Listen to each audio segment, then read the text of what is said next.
hybrid. Yeah.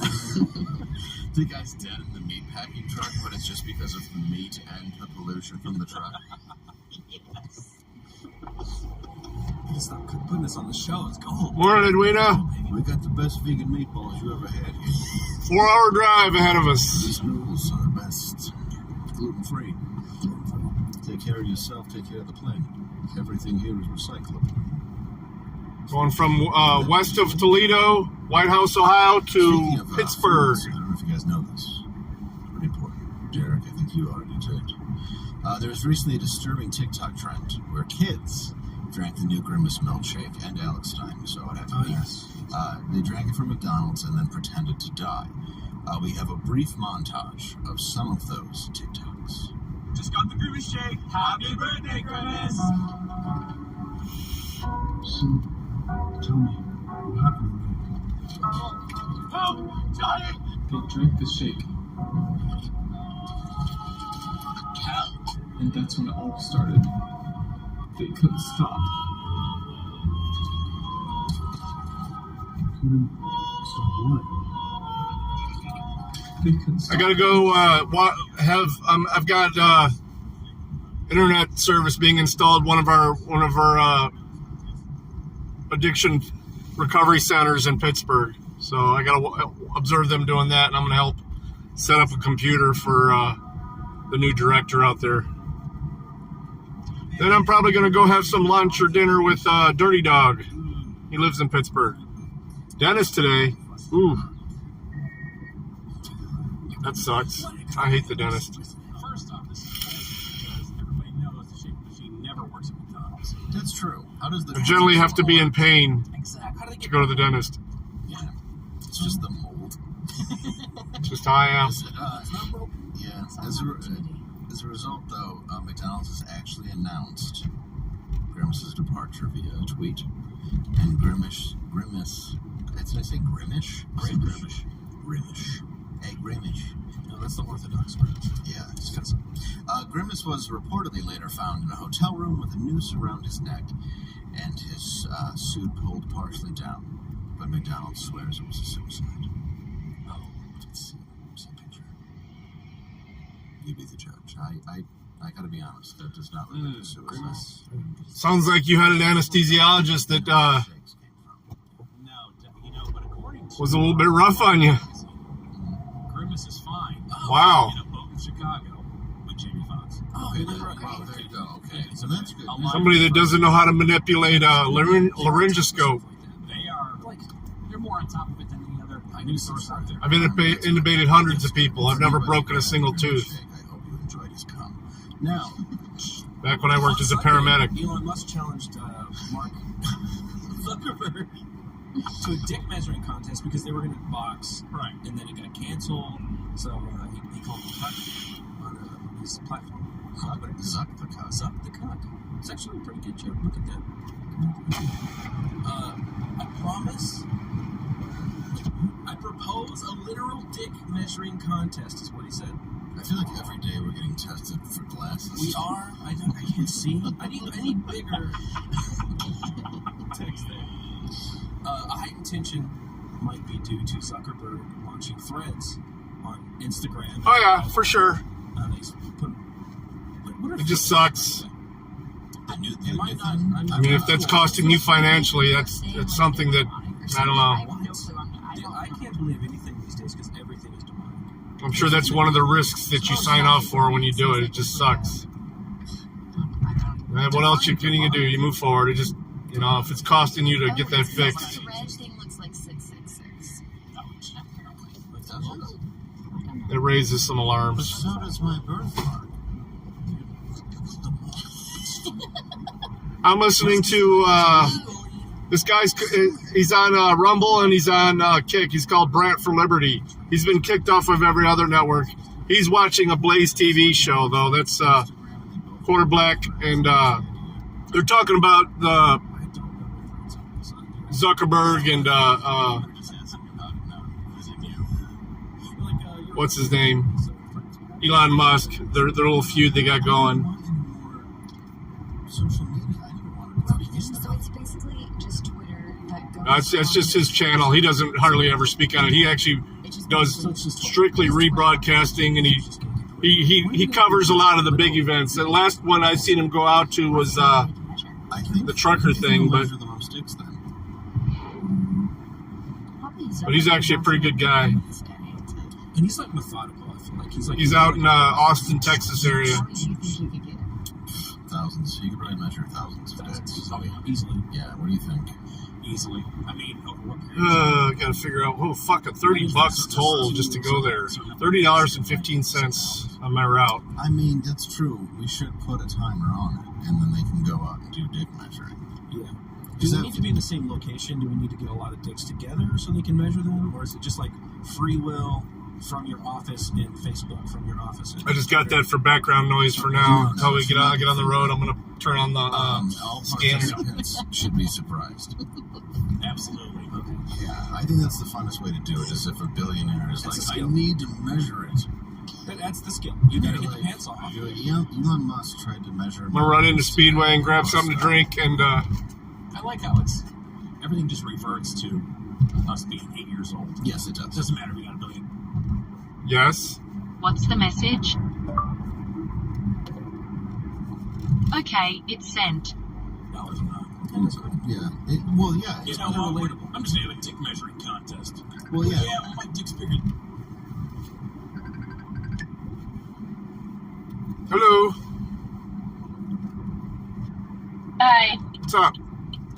So with this call forwarding, when I do *72, I'm running into an issue now. Why? Because it's sending all my calls to the call center, which includes my staff when they're trying to get a hold of me. So, do I just do? I mean, am I going to have to resort Do to doing *71. Right. So that way the calls will still come to me, and when I don't answer, they'll go to the call center. But if it's my staff, I can answer, right? Yep. Okay. And you that's what I you thought. still cancel it with *73. Right. Okay. That's what I thought.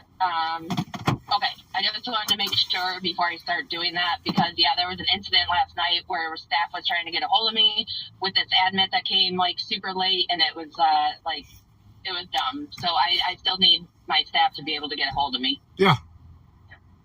Okay. Have a good day. Deal. I just want. All right. You too. Love you. Love you. Bye. Bye. That was the wife. All right. I'll be on for at least the next 4 hours. They're talking about suing each other over trade secrets. Pennsylvania is the most expensive. Ohio's not even that expensive. All right, let's measure dick. My dad's Yeah. My dad could beat you that up. It's hysterical. Why did they cancel the boxing match? Because I was so stoked for that. I wanted to see Elon take out Mark, and I feel like Mark was going down. Although, did you see the picture of Mark Zuckerberg training? He looked like he was like jacked. I was like, Wouldn't it be I feel funny, like though, it might have been AI. to see one of them with CTE? Like, they'd still be brilliant, but then they'd also have CTE, so do things that were insane. Like, I don't know, measure their dicks? Yeah, well, I mean, not saying that it wouldn't be unpredictable now, but one of them just makes an atom bomb. So They're like, Elon I can. Musk's dad said that he shouldn't. Fight? What? Yeah, he said it's a no-win situation, and then they changed it. It's a win-win. He says it would be total humiliation if he loses and be branded a bully if he wins. That is the most sad thing ever, and I love the fact that you're calling your billionaire son and being like, buddy, You're going to lose. Like his son. I know you basically made the electric car cool and you have more money than God, but what are you doing? You kind of look like a jerk. Let's sit. Come here, sit on my lap. I know you're like 48. Sit on my lap. Go ahead, sit down. You've flown to the moon. Who's You're getting there. Who's the winner You're going in to this, buddy? You're going to Mars. Yeah. You don't stop. When you land on the red planet, you're going to tell everybody how you punched a little nerd Zuckerberg in boy? the face. He's on the spectrum, man. Remember the You know how you're Social gonna look? Network movie when they made the two brothers look like he was the Karate Kid? It's not a good look. No, it's a horrible look. What a stupid time we're living in. But do you think? I can't wait. I can't wait to. Would I measure dicks? you measure I dicks? wouldn't do that. Right now, though. Oh, right Me now? and you. I'll do it. There. Angela? What do I have to do? You don't have to look at it. You don't have to look. You can do it from Just behind. turn around. Yeah, just turn around. I'm Irish and it's cold, so I've got. Oh, I see. I've already I'm won. working with It's the Texas deficit. and it's summer. I'll You're just. lying. It's cold. It's cold in the studio. He's a quarter black, and I have Italian in me, so I'm going to weigh my odds. I don't even have a dick. It's more like a skin tag.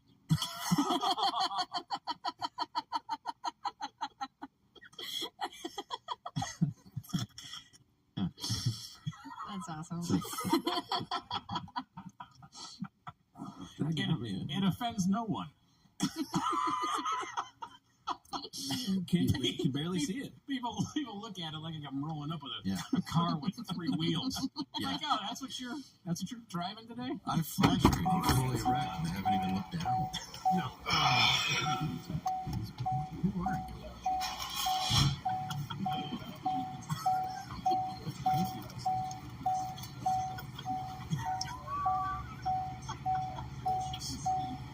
Yeah, you are Irish.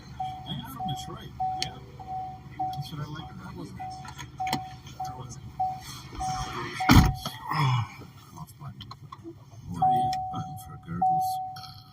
No, it's great. I mean, the area's, Detroit's like any other, Rust Belt city. I mean, you go back and, all the different ethnicities had their little pockets. That's what I've heard. And everybody forgets about that. I mean, you go to any city, New York, Boston, Pittsburgh, Philadelphia, Detroit, Chicago, Cleveland. I mean, they all had, your Germans were here, your Polish were here, your Irish were here, Italians were here. Everybody got along, but they were all in their own neighborhoods. That's what was so odd about that Clint Eastwood movie. Gran Torino. Yeah, where they It was just a great added- movie. Great movie. What was odd about it is they just threw in the Hmong culture, and we're like, we know what No. it is. Yeah. Is there a lot of mugs? No, There's no, no Hmongs in None. Detroit. There's every other race. other than that. Do you think that's changed since you grew up, or has it gotten worse? What do In you mean? Detroit? That kind of like in your own boroughs. Segregation? Yeah. Or is everybody just trying to survive? I think it's, you don't really see the distinct, like Hamtramck was a huge Polish population growing up. And Partially now, still is. And now it's much more Albanian. Yeah, I would say that. Well, hipsters, Albanians, Right.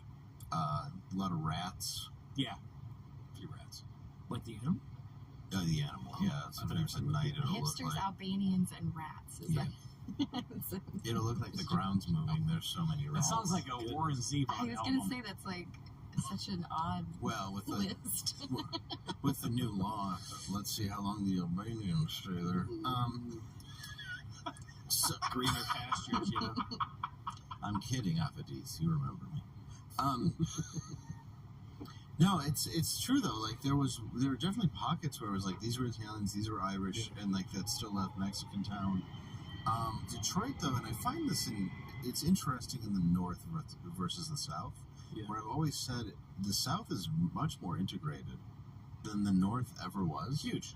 Like when I started touring the country, I was always surprised because you hear how racist the South is, and it's sort of these rumors, and then you get down there and you're like, oh, this is really an integrated place where when you go into the North, there's a definite line between like the black and white communities compared to anywhere else, and it's kind of bizarre, to be honest. So I grew up in West Texas, and from what I've heard, because I wasn't there, it was very like we talked to each other. You could be friends, but you could never date. Like that was the line.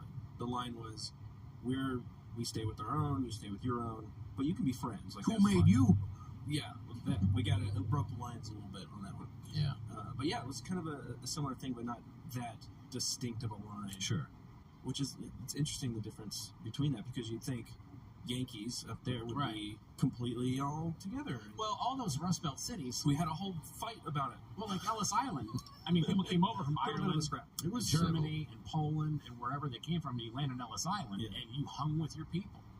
And so when people would go to Cleveland or Pittsburgh, Detroit, Chicago, and they would contact their family back home and say, "Hey, this is where there's opportunity. You should come here." Mm-hmm. And so you ended up having a lot more Irish that would gravitate towards their, what they knew. Here's the new country to live in. Mm-hmm. So it just made sense. Well, yeah, and they would come in along the Rust Belt, but then you would also get a lot of Southerners once there was, Henry Ford, and you had the assembly line and all these people coming up. So And people, cars, now you're traveling. yeah, so you have distance. you have a lot of people that came up from the South. So even in Detroit now, that's kind of Taylor, Michigan, where you're like, this is odd to have so many Confederate flags right by the border of such a completely all-black area. But it was because of the different cultures that came up during sort of the Industrial Revolution. Right. And then when you look at crime, the Purple Gang that were Jews, they were ruthless criminals in Detroit. Then you had Italians, you had the Irish gangs in New York. Dude, read on them. Those dudes were brutal, just brutal. So, but that's kind of how they all stuck together, because otherwise they were going to get nowhere in society. Right. Interesting. And Detroit was one of those cities, a lot like New York, a lot like Cleveland, a lot like Pittsburgh, Philadelphia, certain areas that just kind of followed that line all the way to Chicago. I find all that stuff very, very interesting. Like Thomas Sowell's written a lot about that, the integration in the South between the whites and the blacks. And you think about, in the South, blacks and whites that's the two demographics. Like there's Hispanics and Latinos, but that's closer to the border, and in the South it's all black and white. So now I feel like there is a lot of kindred spirit. There's a lot of culture that is overlaps, like barbecue, both cultures completely. So I feel like going into the future, there's more of that kind of, okay, we're together down here. I mean, I may be wrong. I'm not from the South. I'm from the West. Well, how big was your Hmong population in West Texas? Massive. Let me ask you that. Just massive. Yeah. I would say Hmongs are at least 38% of America. Yeah. I think it's fair. You can swing a dead cat without hitting a Hmong. And They having dodge it though. What, just that they put that in there, I was like, why are you doing this? Why don't you just put the race you meant? It was so gratuitous. They're racist. Yeah, what? I just showed that before I said okay. That's all. You talking about this God? Hello? Hello? It's me, Margaret. Are you listening to me? I'm having trouble in April. Periods. What's on my chair? Periods. Blood everywhere. Periods. Uh-oh. Hey, Derek, thanks for being on the show, man. I appreciate you being on the show. Another perfect segue. Another perfect segue. Boom. Right to the end of the show. I'm sorry, I thought we were doing the musical I wrote, Periods. We're saving it for you. Oh, that was embarrassing. Did God just tell you to? It's the sequel to It's Me, Margaret. Are you there? God. Hey, God, are you there? It's Margaret, I meant. It's called Hey, Will do. Son, Why All This Blood? What you doing this weekend? Grimace milkshakes. Got some pork belly burn ends. About a group of ragtag teens. Okay. Yeah, who play baseball, and they stuff it in their old oyster hole to stop the river. Baseball. It is America's pastime. No clam trap. You want to see how long we stand this The now? old velvet igloo. How much can you draw? Choose your method of payment. I've never heard that. Insert or swipe card now. Follow the instructions on the meter display or press the red stop button on the meter to go back. It's chilly in there. For a receipt, press print or pull into the wash bay. Please collect your You can receipt. see Derek coming up, by the way, into his velvet igloo. My skin tag tour. Yes, at the My skin skin tag. tag Venus tour. Tell him where you're going to be, son. Be at Main Street Comedy at Giannopolis in Brighton, Michigan on July 20th. Wyandotte, Michigan Comedy Room at Portofino on August 18th. Las Vegas, MGM Grand at Brad Garrett's Comedy Club on August 21st. Harris Casino in Cherokee, North Carolina. Please, thanks. In September. And Two. in Owasso, Michigan, Lebowski Center for the Arts, October 5th. All my dates are at DerekRichards.com. Thank you very much. We wanted to make sure you had every plug-in for the next 6 years. You can also go to his website. No, go see Derek. He's honestly one of my favorite comics. I met him in Florida many years ago when I was still drinking. Yes. And we were both from Michigan, and I think I was 21 or 22. Yeah. And yeah, we met, my buddy Sean was with me, and we were in Jupiter, Florida. Sebring, Florida. Hey, how's it going, Brendan? In the middle of nowhere. I still can't tell you, because I will tell you they served whiskey, Car wash time. and that was quite a night. Yes, they did. Yeah, Derek's one of the few comics I've seen drunk, and you want to describe that to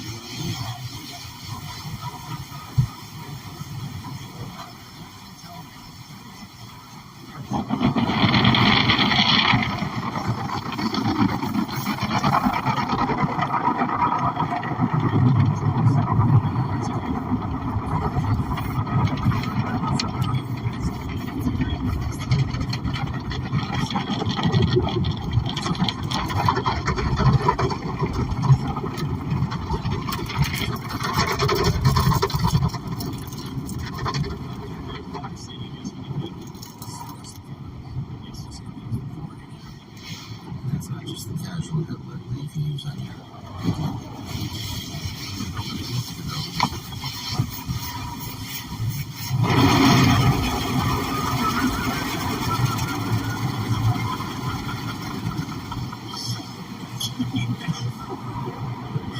This weekend, you can see me and Charlton Heston from earlier at the Comedy Zone in Jacksonville, Florida, July 14th and 15th. That is this weekend.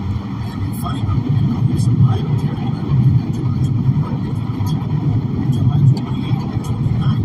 The funny about Nebraska. And why not August 3 and 4 of life? You can see me at the Comedy Castle. It still does for Pittsburgh Road, Michigan. August 3 and 4 and 5.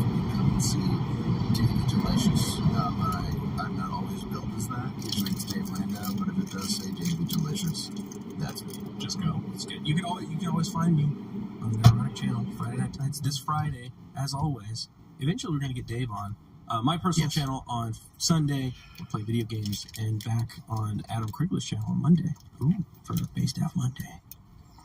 It's gonna be fun. What's we doing tomorrow? What are you doing tomorrow? Yeah. Oh, a special friend, which actually I don't even know if I could call him a friend anymore because he assaulted me. And I found just now during the show, there's still hair. There's still hair in my suit. Gary Beatrice from No Life is going to bring you the guests tomorrow. So please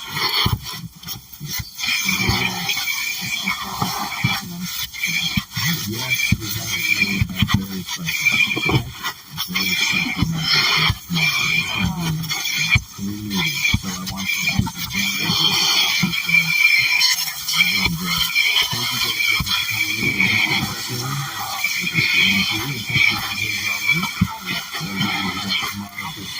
You work and we live at the desk. See you tomorrow, same time, same place. Bye.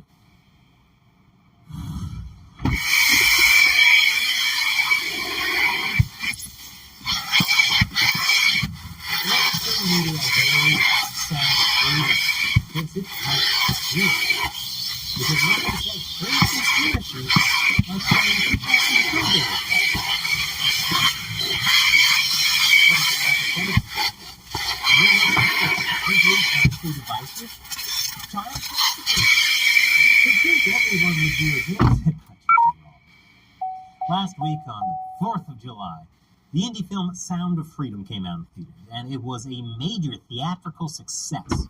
But the left-leaning mainstream media hated it, probably because they hate Jesus. All right. That wasn't the best Jesus. Hello there.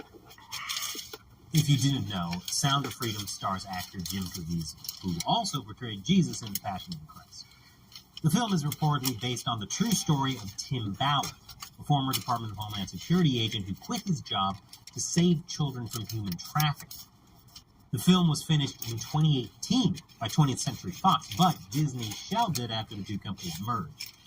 The Mormon-founded streaming service Angel Group picked it up years later, which is a little surprising since some would say the Mormon church funding an anti-child abuse movie is like Ronald McDonald sponsoring an anti-hamburger flick. The whole message of the movie is about how evil and rampant child trafficking is. So this film really shouldn't be politicized. But the left-wing mainstream media found a way to milk as much outrage as possible. Rolling Stone called Sound of Freedom a superhero movie for dads with brain worms. The Guardian called Sound of Freedom a QAnon-adjacent thriller. It's really just paranoid. And Jezebel called the film anti-child trafficking fantasy fit for QAnon. I have to say, anti-child trafficking sounds like a great fantasy. Way better than furry environmentalist fantasies, aka the Avatar movies. Almost everyone is connecting Sound of Freedom to QAnon. But why? Is the child trafficker in it Hillary Clinton? And she's sucking their brains out so she and the other lizard people can live forever on their hollow moon base? Because if so, I'd watch the heck out of that movie and don't lie. So would you. If you don't know what QAnon is, I am. QAnon started in 2017 on 4chan when an anonymous post claimed that a government agent called Q had high-level intelligence on a global network of Democrats and Hollywood elites. It alleges that this global network is engaged in Satan worshiping, pedophilia, and even cannibalism. Don't worry. Donald Trump was waging a clandestine war against a secret cabal during his term in office. Now, you might dismiss that as laughably stupid, but the mainstream media takes it very seriously. They call QAnon a conspiracy theory that has been thoroughly philia. It's crazy. Caviezel's connection to QAnon? That after the break. Welcome back. The mainstream media is targeting Sound of Freedom by pointing out how Caviezel went full QAnon. To prove their point, the mainstream media referenced a lot of things Caviezel said in past events.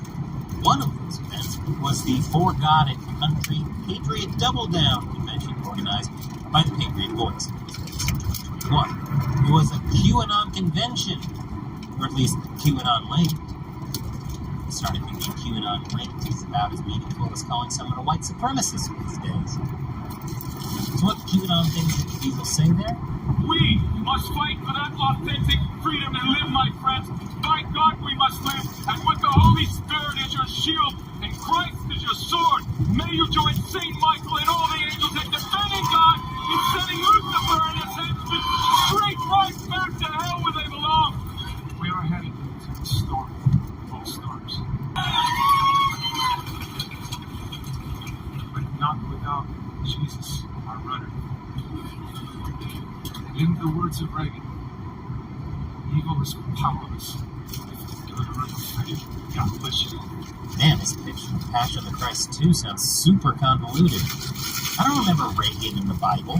Some believe the storm Caviezel referred to was a QAnon reference to the fight in which President Donald Trump would expose and arrest the secret rape of satanic cannibalistic pedophiles. You know, a conspiracy theory is out there when even Alex, they're turning the frogs gay Jones, is like, that's a bit too far-fetched. Was it a QAnon reference? Well, it might not be as clear as people make it out to be. People online are only focusing on the segment that I showed earlier, and they're coming into it with a lot of preconceptions, such as the idea that Caviezel was calling for violence. Keep in mind that Jesus' version of fighting the devil was hanging out in the desert, meditating and fasting for 40 days. If you actually watch the entire speech, it's clear that Caviezel focused on promoting the Sound of Freedom film, criticizing abortion and advocating for protecting the Constitution and civil to pursue freedom from sin and weakness. He's pretty much advocating for fighting against evil in general, without anything like physical violence, contrary to what many people would have to think. So he wanted to fight evil through non-violent means? I guess he tried to play Jesus through method acting. Aside from that speech, the 2021 Health Freedom Summit in Tulsa, Oklahoma also gained attention. There, Caviezel mainly focused on promoting Sound of Freedom and the work Ballard was doing to stop child trafficking, but his brief comments about adrenochrome got the mainstream media's attention. But he's down there saving children as we speak, because they're pulling kids out of the darkest recesses of hell right now, in dumps and all kinds of places. the adrenochroming of children. Now, for those of you who don't know what adrenochrome is, congratulations on not spending too much time on the internet. I envy you. Here's Caviezel's explanation. You said adrenochrome. Yeah. Essentially, you have adrenaline in your body. I'll just simplify it. And when you are scared, you produce adrenaline. If a child knows he's going to die, his body will secrete this adrenaline. Adrenochrome is a chemical compound derived from adrenaline. Caviezel elaborated a bit more on what the elites were to do with adrenochrome when former Trump advisor Steve Bannon asked what was driving the demand for human trafficking.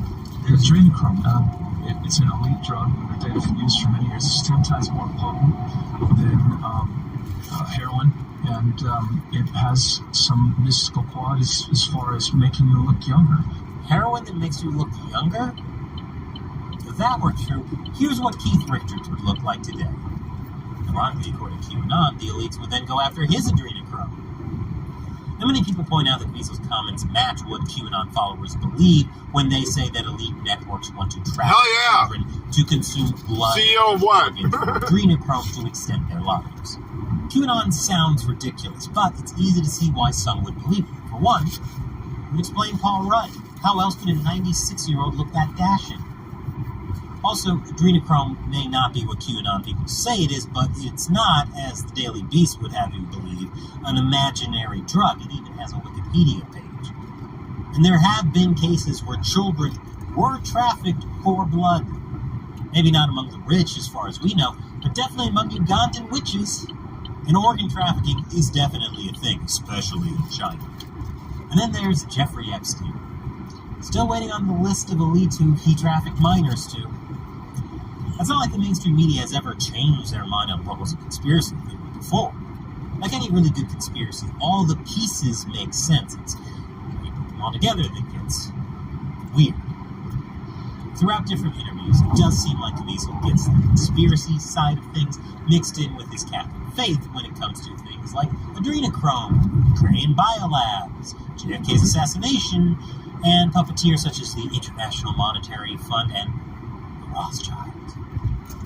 No mention of him believing the government is turning the frogs gay, though. I wonder how Alex Jones doesn't roll with QAnon. So aside from the film's main star Caviezel, the mainstream media is also attacking Caviezel's real-life character, Tim Ballard, who runs Operation Underground Rail.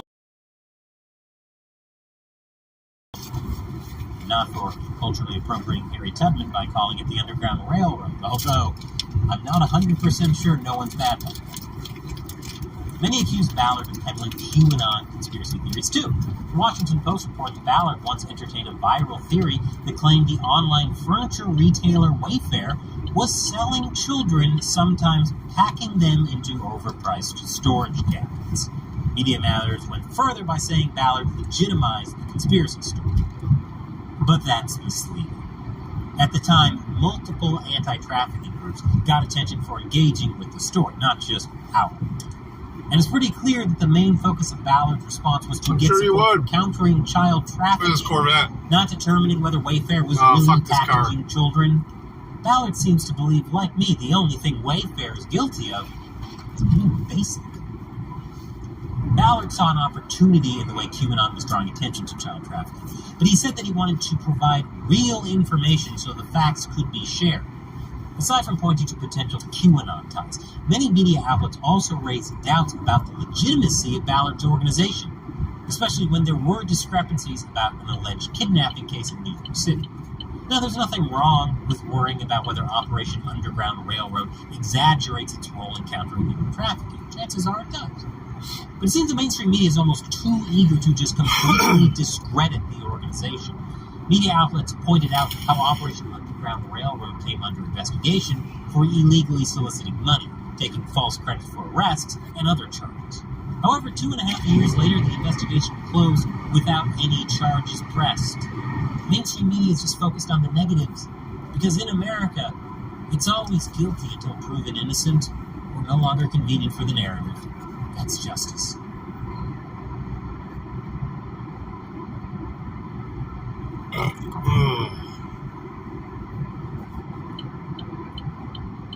just seeing if there's anything else available. And you enjoy What's on your agenda? For a lot of people, no. The mainstream media is better. The ones that are right-wing agencies, though QAnon conspiracies serve as the foundation of the Sound of Freedom. The Sound of Freedom does focus on a real issue of sex trafficking, but it's sort of like that kernel of truth that feeds the QAnon conspiracy theory. We know trafficking is real. We know it has real victims. No one's denying that. But these films are created out of moral panics. They're created on bogus statistics. They're created out of fear. And with something like Sound of Freedom, it specifically is done by the high-level elites. But wouldn't it be better to over-worry about child trafficking?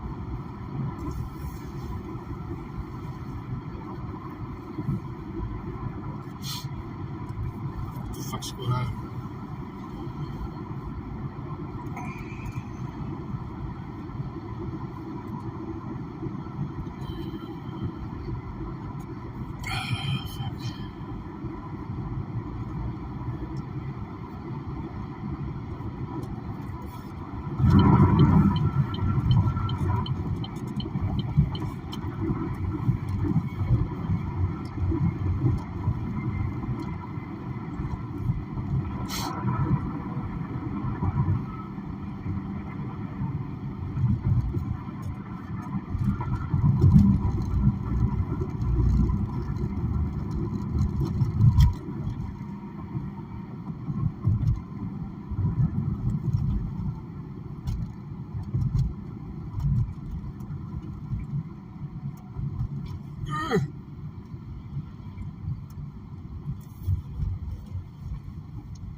Why is this person stopped?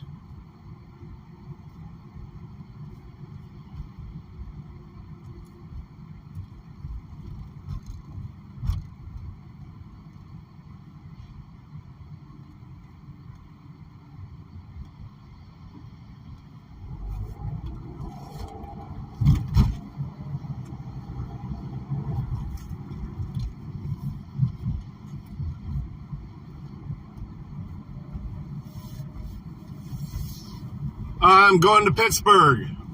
4-hour drive.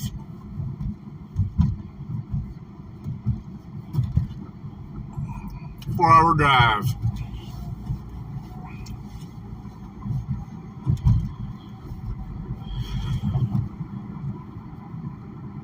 I got to observe them installing internet out at one of the new centers, one of the new recovery centers in Pittsburgh, and then help the new director there set up her computer. Getting paid for just driving. Then I was probably going to hang out with Dirty Dog later for a little bit. It's a 4-hour drive, though, so I'm not going to be there for too long. I'd like to have a semblance of a weekend. Some semblance of one. It's not like a 2-hour trip to Cleveland. This is a 4-hour trip to Pittsburgh.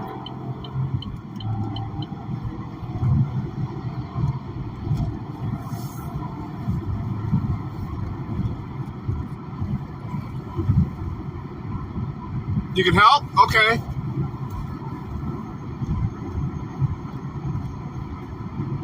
This ain't gonna be my last trip for probably the next couple of weeks. So probably in about 1 or 2 weeks, I'm probably gonna have to head back out here again to install some other equipment that I'm gonna order after I want to make sure the internet is even possible to be installed here before I order the other equipment that I need, the networking equipment.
Basically.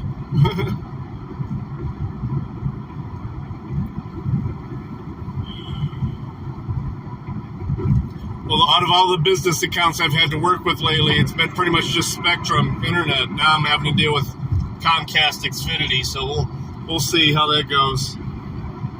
I actually worked for Comcast for a while when they took over a company I was working for. Let's just say I didn't last very long because I didn't believe in some of the procedures that they were requiring, some of their tactics. As a service person, I was supposed to be doing pushing sales all the time too, and I was like, that's not my job. They didn't agree with me for some reason.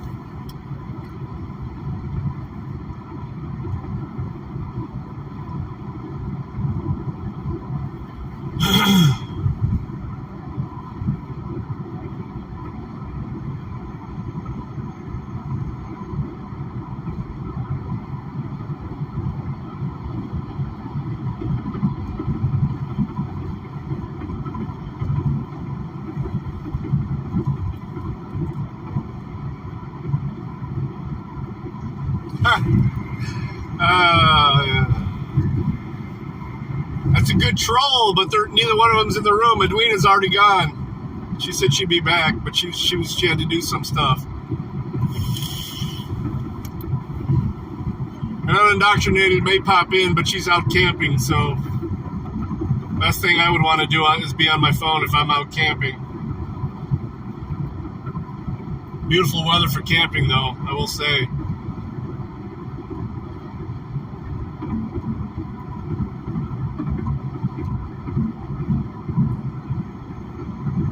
Trying to get something good going here in the background. The scanning channel for the turnpike looks like it's offline, so I'm gonna turn this crap back on for now. Advocate until Russell Brand comes out. The way you advocate killing unborn children if you don't want them, I advocate killing murderers who have been found guilty. So the kind of protection that you would want to put on a murderer, I want to put that kind of protection on a preborn innocent human child. Well, I actually agree with the death penalty. Okay. But, okay, so cool. Because it's a justice thing. It's not a... What my view on the death penalty is they should have the same thing what happened to them. What they did to someone... Well, I'm sure they feel it. An eye for an eye. Yes. Lex Talionis. Yeah. And so, it's not... That's actually a... So, like, a mother... I mean... It sounds harsh, but it'd save a lot of lives. So you're saying, like, a mother who pays someone to have her child's arms and legs ripped off should have her arms and legs ripped off? If that's what we decide as a society. What's the message? Yes, and he's doing very well. I got yes, and he's doing very well. Okay, it's sent. Well, I mean, it's just kind of like where you ended up. So, having a own person, whatever, you can't even take care of yourself. So, if that happened, and it without abortions, I would have to live with my rapist kid forever until I die. And by saying... Not necessarily, but saying at least not straight. putting the child up for adoption. You said a lot about punishing the child, but nothing about the rapist. Hold on. So putting the child, making the child... Well, the rapist gets off if you abort the baby. Just do it. Forcing a child to be born, which, fine, whatever. Well, it's not forcing them to be born, it's just...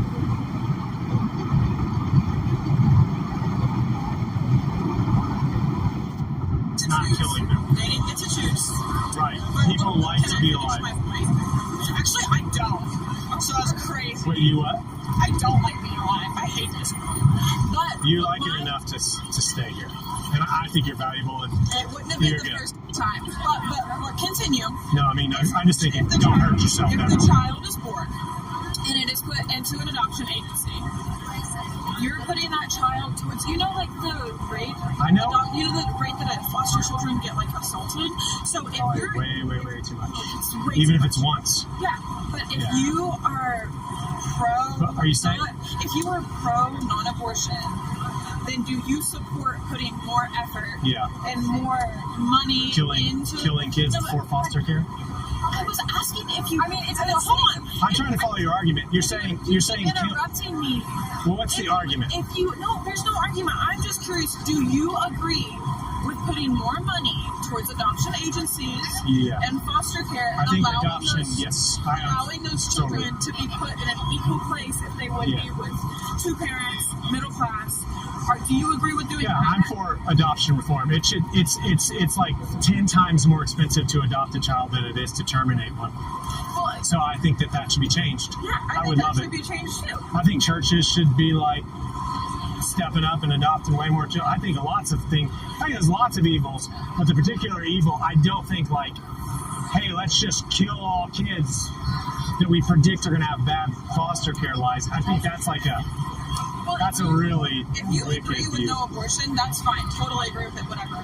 But you've also got to agree with the fact of putting more resources towards children and adopting them. Yeah. So that's why I walked up and asked, because you said you were going to, and I was like, hell yeah, great job. Yeah. Like, good for you. On the side, in agreement, you know that one of the reasons our society doesn't put a lot of time and energy into helping unwanted children, because they think those unwanted children should have been aborted. So abortion's there, and it's kind of, hey, poor black Yeah, it's people, got a nice copay bill from the VA. So the things are like evils. And I got a CT scan coming up in a couple weeks. So it's like someone is like full body, well, conceptions that happen from my head to my chest. From date rapes. So they're gonna scan my brain and my lungs. Culture that says, you know who we don't love? Children conceived in rape. Screw them, little babies. I can do what I want. Even if she gets pregnant, I'm not paying child support. I'm not becoming a dad. She'll abort it. And the world will Do you agree with mandatory vasectomies? For a rapist? In general, people who are unable financially to be able to take care of a child. No, I believe in reproductive justice, which that people should be able to choose reproductive. So they can make the decision on reproducing. If they've reproduced, they can kill their children. But that's the problem, because men can keep doing that. But if I have one, if there's a deadbeat dad who is like raping women and abandoning children, let's castrate that guy. Whatever, he's a rapist. We probably should kill him, right? Right. I'm for very strong punishments of rapists. It would solve a lot of these arguments. But what happens with the accidents? Oh my goodness, the condom broke. Oh yeah, I don't think we punish people for that. I don't think we should punish people. Punish children. But if you are, our culture says punish the child, not the parents. Well, yeah, but if you want to end abortion, you might want to think about like not allowing, but having birth control. Do you agree with birth control? If it's not abortifacient. So if the birth control is abortifacient, it's bad. So I'm taking a birth control pill right now. Do you agree with it's literally just birth control, so I can't get pregnant? So you don't ovulate. Do you agree with that? Yes. So what I disagree. So there's like I'll just give you the full answer. So the problem with a lot of birth controls, I don't know your birth control, but I'm assuming it's in this big class. The problem is if you do not take it perfectly. Oh, thanks, man. And you do. Yeah, I just. And you conceive a child. I've been in remission from with MS for 7 years now. I was part of a clinical trial. I got diagnosed with MS almost 8 years ago. Well, no, 9 years ago. And I suffered with the medications and stuff like that. It was making my hair fall out and everything. Well, not really fall out, but it was giving me alopecia. I was getting bald spots in my head. And the VA doctors in Ann Arbor are mostly U of M doctors. So they were running a clinical trial on this procedure called HSCT. And they did that with me. Basically, they take out my own stem cells. They spin it down just the stem cells and re-inject it. And basically what that does is it resets your immune system. Because one of the things about MS is that your immune system is too strong. It's attacking your own nerves. And I've actually not had to take any MS medication since then. So they just want to see Because one of the things MS does is it puts plaques and stuff like that on your brain. Hey, unindoctrinated. And they just want to see if there's been any recession of that or if anything has come back. I mean, I really haven't had any symptoms. One of the things that they recommended for the treatment was with my cannabis, so I'm doing good there. Yeah, and then because I quit smoking cigarettes back in October, they wanted to include the lungs on the CT scan too, just to see if there's been any healing or if there's anything that's happened with that. So I'm cool with it. I agree with forcing men to take birth control so that sperm is on. So this is where all of a sudden you're like, oh my gosh, this guy sounds like a progressive. I don't agree with forcing. No, I don't agree with you're asking me to force. But you're here forcing someone not to be able. No. I'm not for forcing people to not be able to reproduce. Okay. If that's what you're advocating. No. So I'm for reproductive justice, but not so. Reproductive injustice would be like castrating people against their will. Yeah. So like Buck v. Bill, like look it up, right? Like saying people, hey, this person is, unfit. Let's castrate them, or let's chemically. Well, like eugenics type stuff. Yes. So I'm not for taking away people's reproductive rights. Yeah. Now, if people have reproduced and they want to kill their kids. Hey, Black National. Morning. We're all cells. We're all cells, and we also all go through a very long period of needing to be taken care of. That actually extends might actually be to like 13. This guy's hitting his fucking brakes on the freeway. Yeah, so the idea that human rights are connected to whether you... No surprises there. What do you look like? Women to choose to get an abortion or not. Look like a 90-year-old version of Johnny 5-0. About half as tall. His head was barely over the steering wheel. Are you going to push and really help develop or hormonal or a 90% or more effective male birth control? Yeah. So you're down with that. So the answer is yes if you're talking about something that isn't killing people or taking away their reproductive rights. Yeah, they can choose to take the birth control or not. So forcing, I can choose to get an abortion. But if you're advocating abortion is advocating one human ending the physical existence of another human. That depends on need for life. Yes, it's your child. So advocating mothers murdering their children, if murder is defined as terminating them. Just any human beings. Human beings exist about at least 4 weeks before any kind of pumping. Women can produce children. So if we have the abortion put on us, abortion ban put on us, should men have to pay mandatory child support if they can be proven genetically for the father, and it be mandatory for men to take a genetic test? Are you saying it already is? I think that's true. So you think you're fine with making that mandatory? Yeah, men paying child support. We're making men need to be responsible for their children, but that's something that is a real thing. Yeah, but it's not always mandated. Right. Because if I was born and my mom didn't know which one my dad was, promiscuous and all of this stuff, whatever.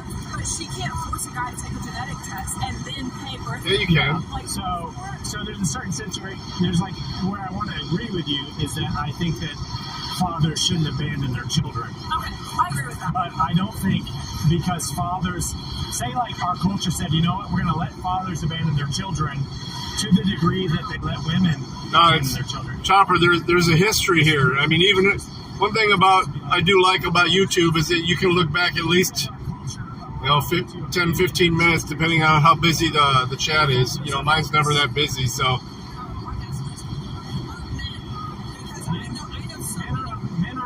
I told you Edwina was gone, and I said that Unindoctrinated was camping, but that didn't mean that she wasn't going to be able to read it if she popped in. If you can also agree that women shouldn't be allowed to terminate their children, then all of a sudden you're being equal.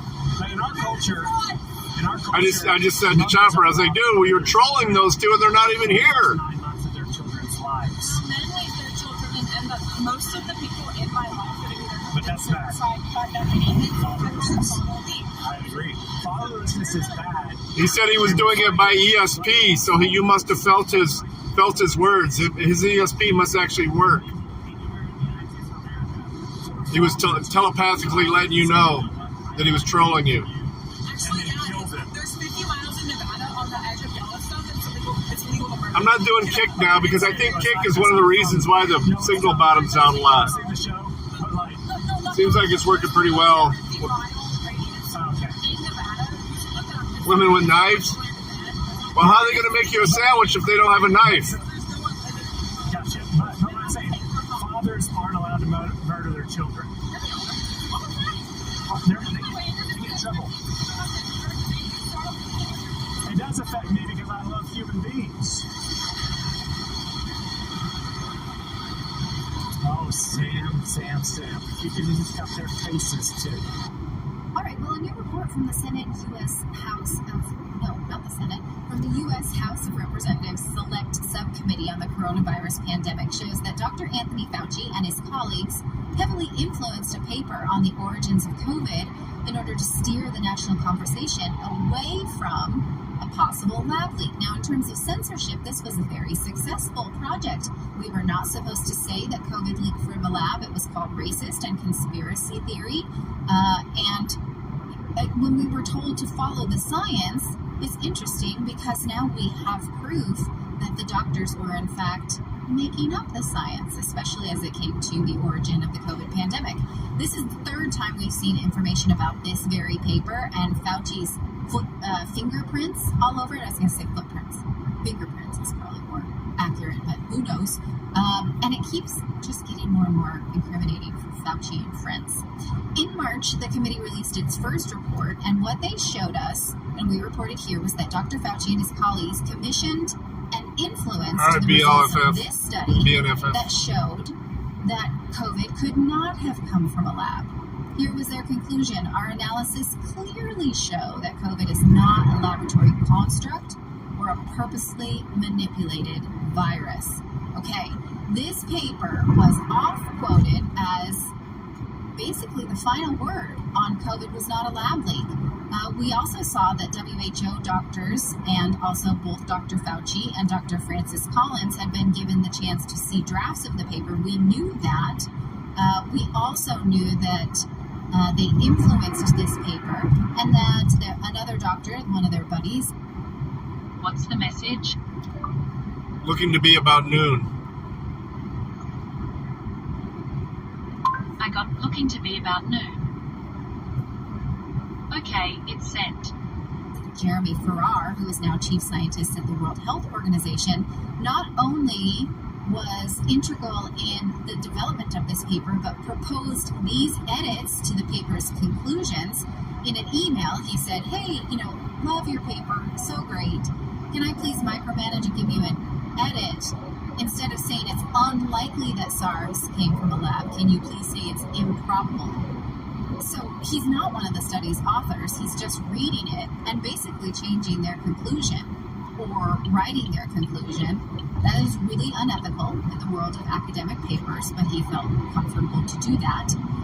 In May, another report was leaked showing just how the Pentagon thought that this paper, also this Nature journal that we're talking about, which was used as the final word, Pentagon doctors had said this is not good science. Here was a leaked paper from two doctors at the Pentagon, Commander Jean-Paul Christian, a Navy doctor, and Dr. Robert Cutlip, a research scientist at the Defense Intelligence Agency, and both concluded that the no lab leak paper was far from conclusive and that the government should not make decisions based on this paper because it just wasn't very good.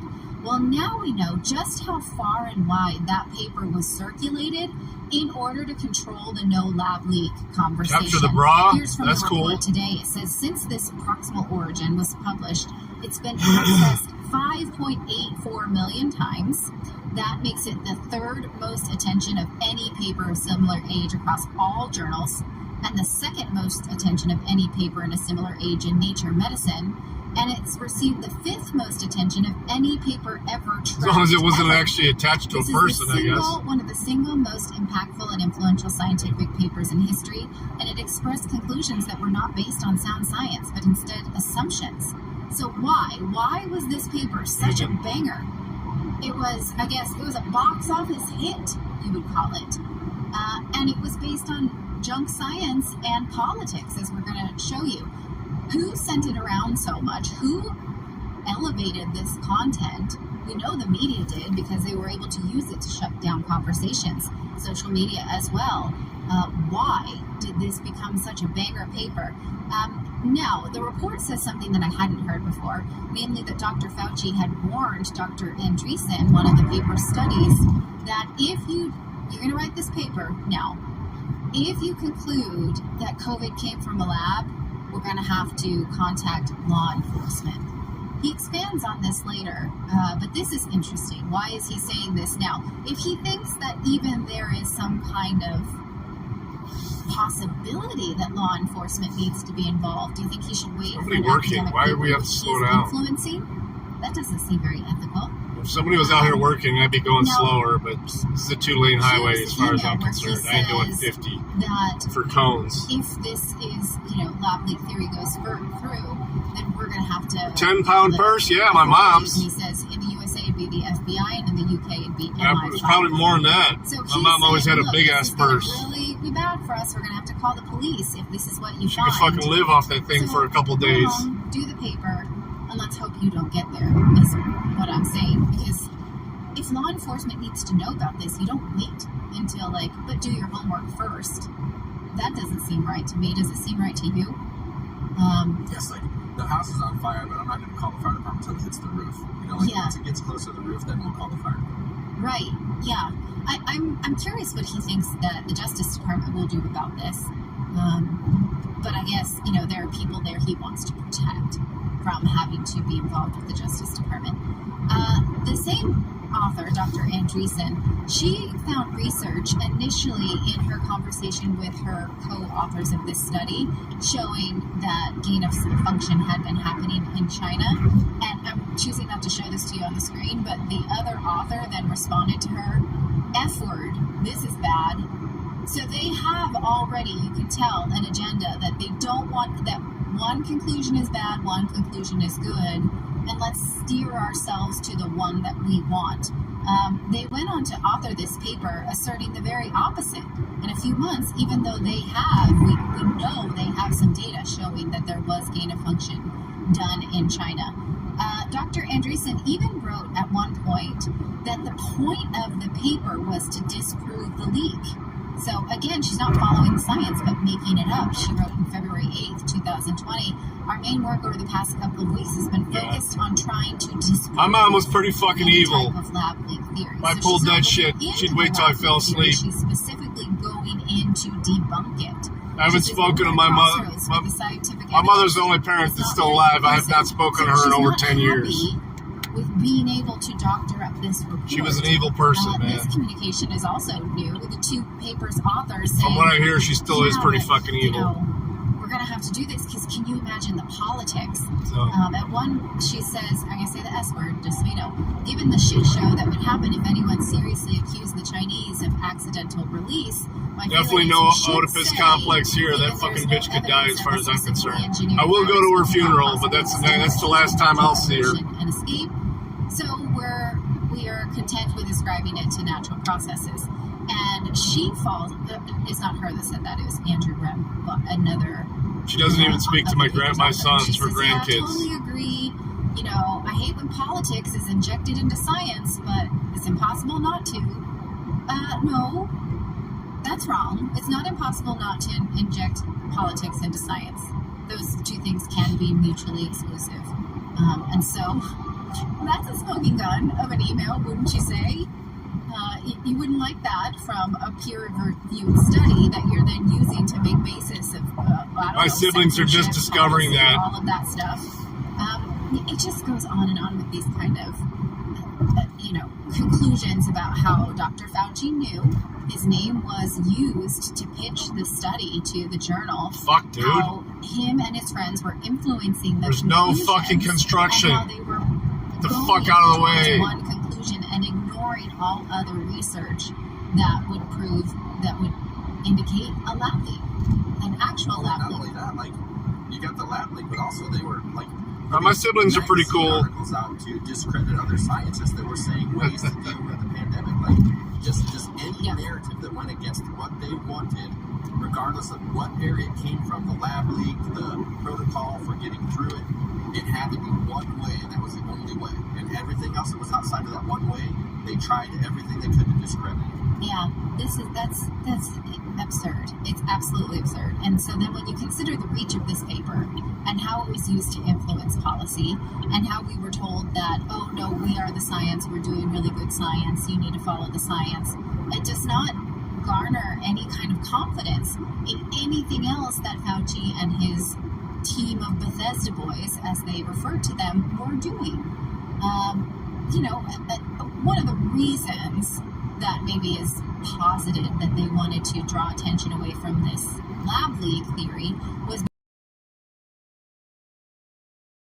which was supposed to have stopped during the Obama administration, but was still greenlit under Dr. Fauci. So that's maybe why they were doing it. We can come up with other reasons about why they were doing it. What we know now is that they did it. And so it brings up questions about what else were they lying to us about, what other science were they making up, what other scientific studies were they ignoring so that they could get to one conclusion over another. Again, it doesn't inspire confidence at all. It's not a scientific paper. If you write, it's fiction if you just choose what you want to include in order to get to the science, the conclusion that you want. That should have been, given that there were Pentagon doctors who already were poking holes at this should have happened at the peer review stage, and why it didn't, I don't know. And I think it's just worth reminding that this paper was the basis for censoring social media and calling people crazy for even hypothesizing the lab leak, such as this Senator Tom Cotton. They said he was fringe for repeating this COVID origins story. We also had Tucker Carlson. They said he was debunked about this lab leak theory. He wasn't. New York Times COVID reporter deletes a tweet. They said it was racist, the lab leak theory. So, it created a lot of frenzy on a really terrible scientific paper when we were told, no, we're the science, follow the science, trust us with the science. That trust was misused. And I feel like this is further proof of that. So let us know what you think in the comments section below. And yeah, go ahead, David. I want to know, this is Philip, I want to know what crime, that's the thing, what's weird to me is when they're basically threatening them to call law enforcement, but I really want to know for what the proposed crime is. Is this referencing compromise? Do they have blackmail stuff on them, or is there what law would they be breaking in doing scientific research? No, I don't think that he's saying we'll call them on you. I think he means we'll call them about the fact that there may have been foreign actors involved in the release of the virus. I don't know exactly what they were. We would have to call the FBI or somebody more than law enforcement, unless they consider that law enforcement. But yeah, I think it was more that, okay, if this is true, we're going to have to get a lot more people involved. It's going to make it a lot stickier, and this is going to be a big ordeal. And just kind of scene. Yeah, but I guess it's the word that they use as law enforcement, not the State Department. It's not like he specifically says law enforcement. What would law enforcement have to do with it? I can see that we'd have to contact the State Department. If it was a foreign actor that they figured that it could cause an international incident, you wouldn't get law enforcement involved in that. That would be the State Department. The State Department or the President, yeah. Exactly. So it's to me, I guess maybe I'm just reading it wrong, but to me it sounds like there was a threat. Like they're basically, because you called law enforcement. All right, time to cook breakfast. Y'all have a great day. Yeah, you too. Sorry about that. Going through emails. Probably not the smartest thing to do while I'm driving, but Writing to I am working. To Dr. Anderson. no. In this email, he's saying Jeremy, so he's talking to Jeremy. I'm the master of steering with my and knee. He says, I just got off the phone with Dr. Anderson. But he had also told her that, Dr. Anderson, if we find out that this is a lab leak, we're going to have to call the authorities. And then he says to Jeremy Farrar, we'll have to report it to appropriate authorities. Again, this is, if you think that there's any concern about this, you need to bring it to authorities anyway, not until after we see the paper. Because you're influencing the paper, you obviously have no confidence that the paper's going anywhere, right? So he knows that he's going to lead the conclusion of the paper. So the paper's not going to prove Bubkiss. And so, yeah, that would mean that he's saying this is going to get sticky. We're going to have to bring in law enforcement. So let's just continue to... Be driving till about noon here, so... I guess.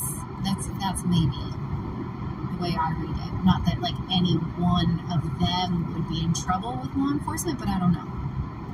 Yeah, that's kind of what I feel. Yeah, I guess. But I remember us covering a story as well where there were several doctors that initially had said that all roads were leading to the lab leak theory, but then those doctors changed their opinion, and then their grants got funded. Their research got funded with huge grants. We covered that on the show. Yeah, we had a Senate testimony about that. You're right. What were you going to say, Philip? I'm just still hung up on the words used of law enforcement, and how that I can't let that go, because it just that to me is just absolutely a threat, because it's not it's just the way it's worded, law enforcement. Yeah. I can't imagine what law enforcement would do if not to arrest somebody. That's because that's what they do. And you would think then, because she's not, Dr. Andreessen is not going to be arrested. She's just pop off the steering wheel. I don't know if I've ever done that. She was. That'd be pretty fucking scary. This gain of function thing, and then it wasn't a threat to her. It was just a threat to somebody. But you would think someone in the room would be like, well, if it's that And again, the deepest I've ever been able to work on a vehicle was doing brakes. I don't know. Of course, I did oil all the time, but And he was saying, MI5 in the UK would also never much of a mechanic. Why them? Why the UK? If it's basically a way of saying, I used to break all my electronic toys though, and then put them back together or make them better. Well, that's going to lead back to me, and then that'll lead back to you. I loved electric motors and stuff. You sent this email that they're not talking about. It's just like a veiled, hey, remember, you are connected to this, just like Alex is, just like I am. And if we get law enforcement, they're going to be going through our stuff, and maybe that's how I see it. Like it's just going to be a lot of red tape for us. I don't see it as somebody's going to get arrested right then. Or is it all of us, because we've been ignoring the Obama administration's directive on gain of function? So then we're all in trouble. So it's the code of La Casa Nostra. Nice truck. How is it? La Casa Nostra. How do you say it? La Casa Nostra. Yes. Cosa Nostra. Right? I don't know. Yes. Maybe I shouldn't have tried that one. Okay. But you know what I mean. My brain's like, wait a minute. All right. Somebody's going to know. Somebody's going to know in our chat. Okay. Nice. Yeah. So this is, again, it's a big smoking gun. Media doesn't give two craps about it at all. They're fine with what was done to all of us during the COVID vaccine. Drive back out and relight it? I care very much, because this is indication of very disingenuous science. And so, what else? What else was behind the decisions of Fauci and friends, the Bethesda boys? So let us know what you think, and let us know what you think that FBI bit is. What's that about? Yeah. Okay. Why would the head of the NIH need to get law enforcement involved if the paper goes the way they don't want to go? It's very strange. Very strange. Thank you so much for watching this segment here at Redacted. We are live every day at 4 p.m. Eastern Time, trying to share the stories that the mainstream media will not cover. You should also come over and join our community of Redacted Rebels over at redacted.inc. That's our private locals community where we can share exclusive content that we simply cannot share here on YouTube. Come over and join the rebellion together right now by going to redacted.inc. We'll see you next time.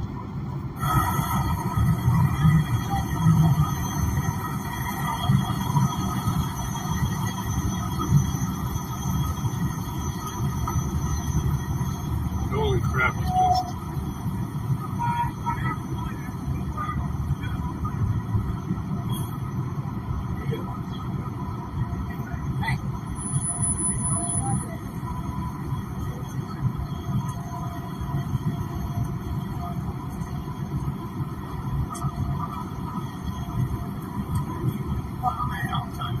Not here. Not me.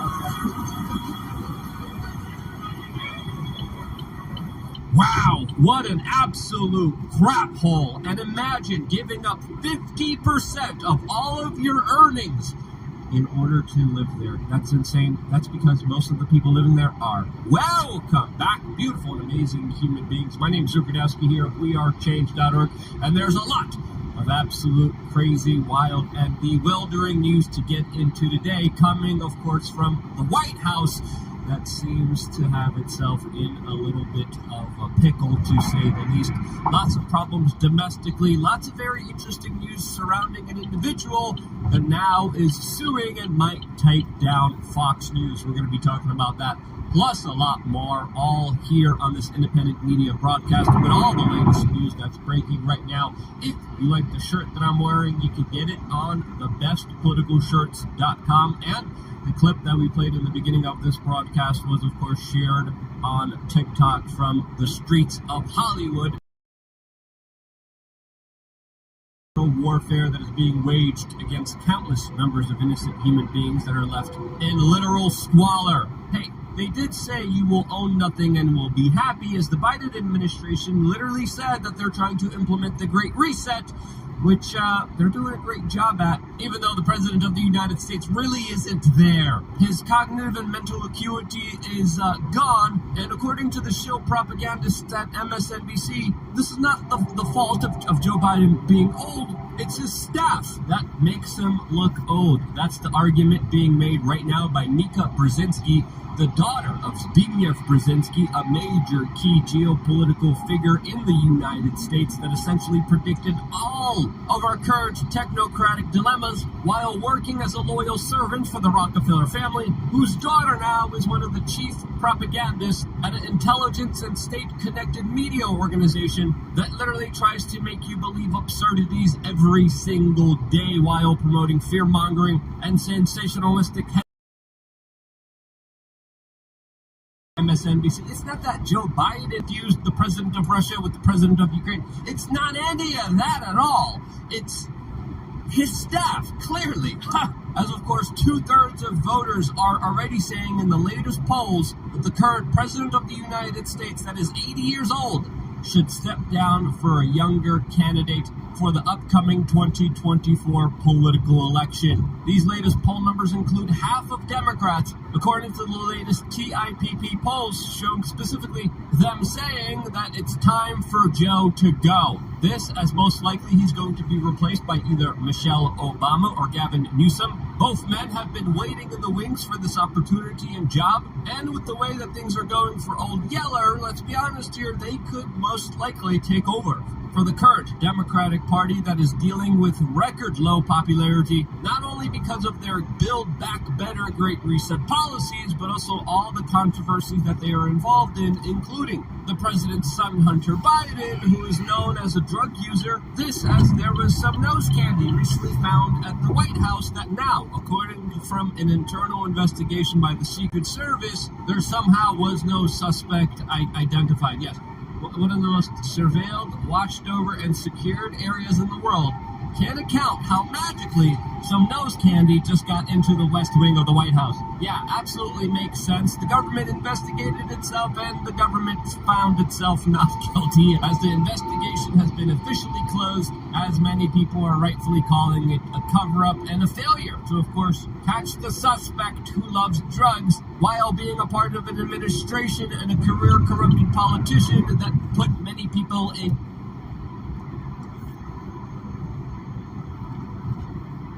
jail for it. The hypocrisy is very rich here, and let's be honest here, a little bit of personal drug use and nose candy is the least of our worries, as of course this White House has also been actively censoring people's speech online in collusion with many foreign governments, and as U.S. Congressman Jim Jordan today even accuses this White House and the FBI of working with the Chinese government when it comes to censoring the speech of Americans.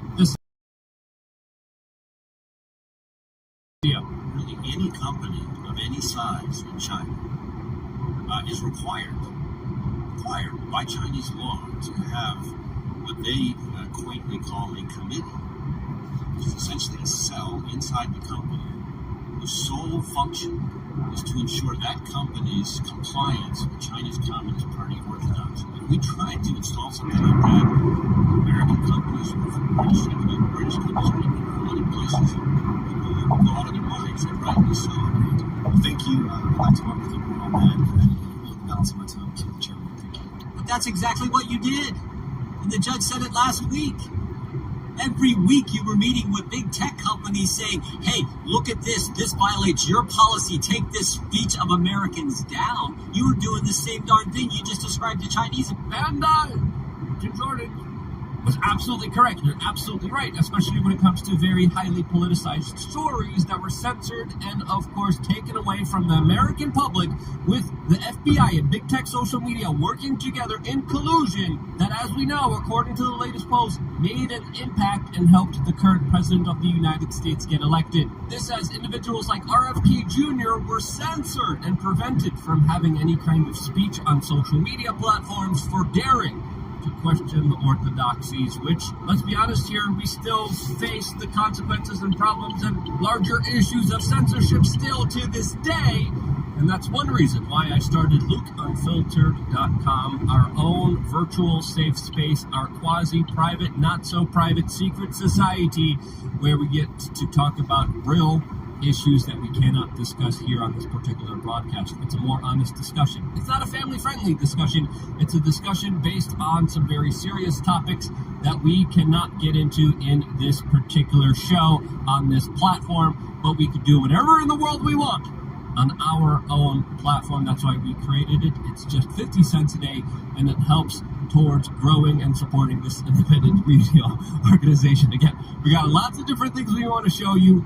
Brand new spanking video available for members almost every single day. There's going to be a new one right after this one, as well as many offers of value and potentially an in-real-life meetup coming up very soon to Los Angeles, California. Yes, you heard that correctly. I'm working out all the kinks and details of that right now, and I will update you as soon as I confirm my travel details. But if you're in Los Angeles, you want to come to a meet and greet, a hangout area, we get to, of course, have non-fluorinated, non-alcoholic drinks. We get to eat some good food, preferably liver.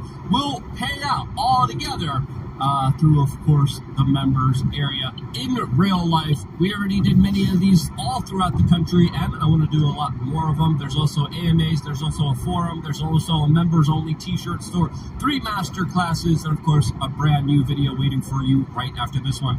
Sign up right now, and I will see you there on LukeUnfiltered.com right after this broadcast. All of this is we just got some very interesting news about Ray Epps, an individual that has been talked about for the last 3 years, as of course there was a major anomaly with him. Clearly, from all the videos that we have seen, playing a very key central role in the events that unfolded on January 6th, and yet never facing any kind of real repercussions of it, as of course many right-wing news organizations and pundits called him out, saying, hey, There's this guy here clearly escalating tensions and creating problems on January 6th, and yet he still hasn't been charged or punished for his clear actions when many other individuals who have done far less already have. This has finally, after 3 years, we are finding out that the Department of Justice is pressing charges against, quote, protester Ray Epps. Yes, just as a couple hours ago, the FBI and the Department of Justice decided to go after Ray Epps, an individual that many people saw as a potential undercover agent beforehand. Now, why did the DOJ and FBI wait 3 years in order to do this, creating a lot of confusion, creating a lot of speculation to, of course, go on? Well, is it a part of their deliberate plan to sow chaos? Is it a part of some kind of larger scheme here? Is there something else happening here that's a bigger conspiracy? Well,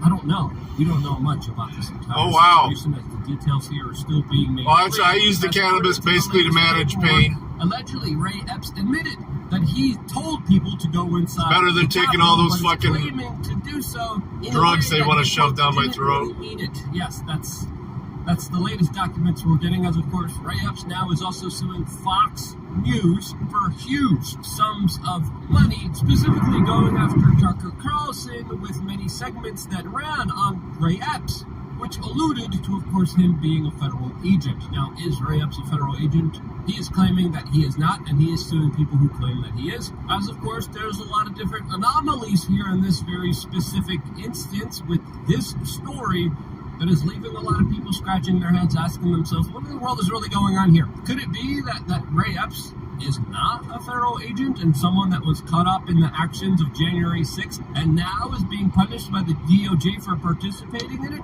Is this all maybe a larger plot by the intelligence agencies to sow chaos, confusion, and disinformation? Or is this something else larger here, a part of a bigger conspiracy?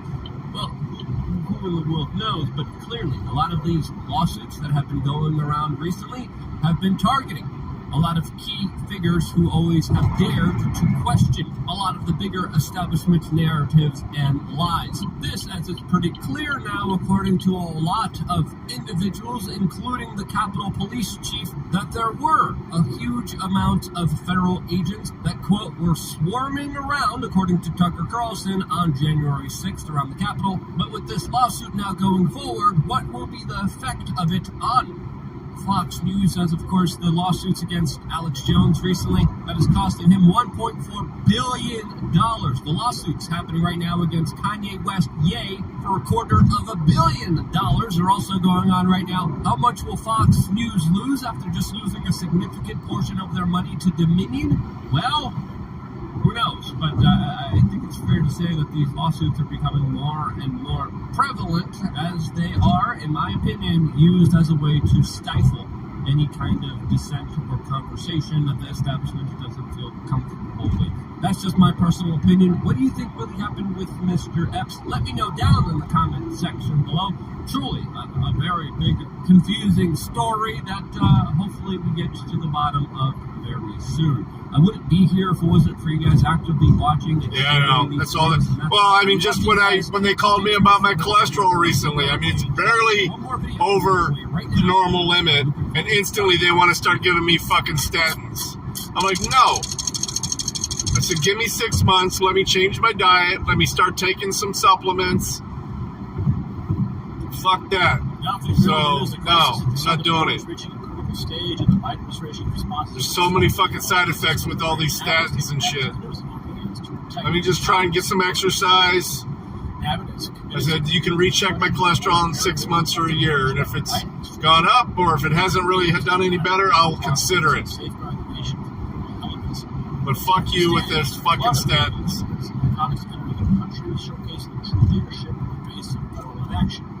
The decision to resume construction, Governor Abbott amid the Lone Star State, an example of patriotism of country. It's now up to the rest of the nation to demand action and secure the border. And get the story by tapping the link in our bio.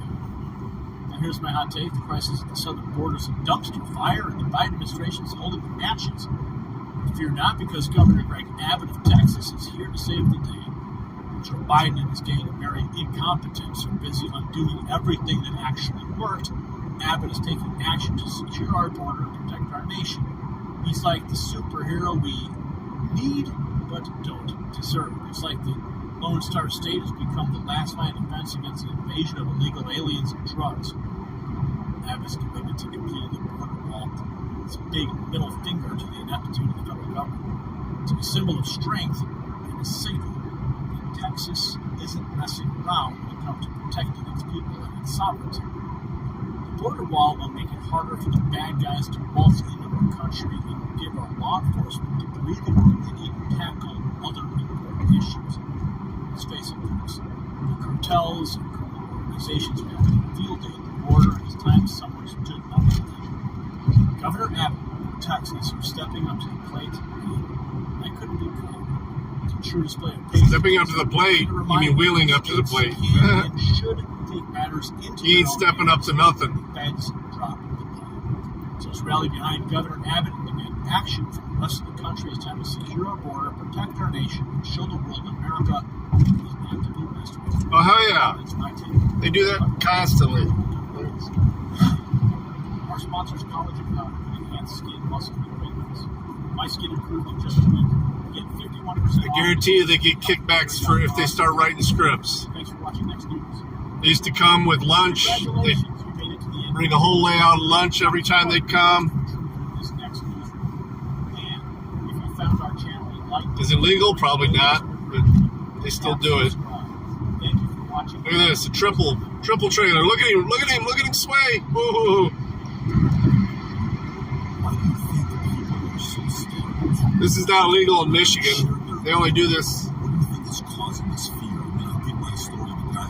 By the way, you should have met these guys. These are your kind of guys. But why do you think conservative Christians, great guys? They were Persian Jews from New York who knew how to party. I mean, this is that's my people right there. Shout out to those guys. Persian. So why do you think people are scared nowadays? Well, I mean, it's cancel culture, and it's been done to death, the issue. Everyone knows it's real now, but I mean, years and years ago, people were starting to realize that it was a thing. I mean, you have your social ostracization. You can be socially ostracized if you have the wrong opinion. This is especially true if you are a younger generation. I mean, your peers are being indoctrinated almost nonstop from, the education system, especially if they're going to a college, media, social media. So I think a lot of people, they're looking at what happens when someone gets labeled a racist or sexist or whatever it is, and they're kind of weighing, is it worth kind of speaking out if it means that I'm going to lose my friend group? And I have had friends who are, I guess, no longer friends because of my beliefs. Is it worth being fired or having my job prospects, limited just to speak out about these issues? I think a lot of people are saying, no, not really. I'll just keep my mouth shut. I'll just kind of go with the flow. But we see where that's gotten us over the past few years. Let me ask you, who were you in high school, 10th grade, 11th grade? Who was your genius? Quiet. I was in the math club, played the flute and violin, so just happening person.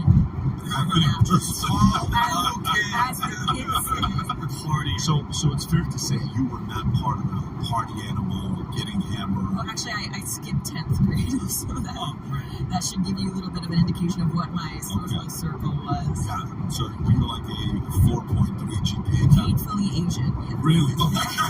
Shout out to the Tiger Moms. That was not the first grade I skipped either. So really? I also skipped 9. So how old were you when you graduated? From high school, it's 9 years old. I didn't technically graduate high school because I was going back and forth through Canadian and American systems, but I finished with my bachelor's when I was 20. So you finished with your bachelor's when you were 20? Yeah, I love it. I haven't bragged about high school for so long. This is great. Pretty impressive. Yeah. And you said earlier. They're like, nope, she's not gonna belong. She ain't cool enough. She ain't gonna belong. We got Julie House. No, she's not gonna be. So your response to that question for me is the following reason. So normally in school, you know who certain people are, and everyone's gonna find each other. The party people are gonna find each other. The complainers are gonna find each other. The gangsters are gonna find each other. The bodybuilders are gonna find each other. The athletes are gonna find each other. The Christians are gonna find each other. Everybody finds each other, right? So if you were who you were in high school, your friends that all of a sudden are saying, well, you're being a little too extreme with the stuff that you're saying 7 years ago. Was it a surprise to them that your opinions were what they were? I think so, because especially if we're talking about women have the tendency to be very agreeable. And I think when you're taking a position that's going against the mainstream, which if you are at all center, even center-left nowadays is considered fringe or extreme, that is an unpopular position, that is anti-establishment, and I think a lot of women, especially like the nice girls I was hanging out with, I never would have thought of them as extreme or radical, but I think because they are so prone to that agreeableness, as Jordan Peterson would say, it's just a lot easier to go with it, to accept it, especially when you have these activists that are painting things like extreme feminism or the LGBT agenda as just being tolerant and accepting. They're going to look at anyone who speaks out against that as extreme, confrontational, bigoted, you name it. Yeah, it's crazy you say that. So we're in Bahamas this last week. We took a couple hundred people there, Vinny, one night. How am I losing time when I've been going generally over the speed limit? By the time we're done that day. Well, we walk out of this restaurant, and this one guy comes. He says, "You're the Twitter guy." Another guy comes. Oh, really? TikTok. That's pretty cool. But the Twitter guy that I'm talking to said, "Tell me why you're saying I'm a Twitter guy." So I see your Twitter. He said, "You should have me on your podcast." The guy says this to me, good looking, Middle Eastern, Jewish. When I was a paramedic and I worked in Ann Arbor, I worked the sidelines at the big house there. He says, "Well,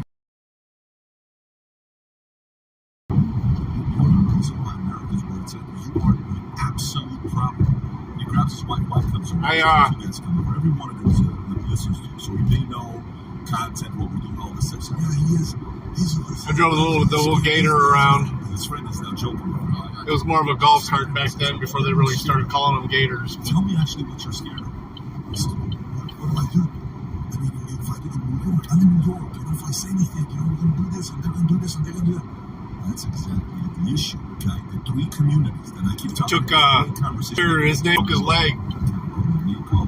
Just be quiet and not say anything about it, because what if the guy said, what if my brothers and sisters could take a hit? I said, your country could take a hit.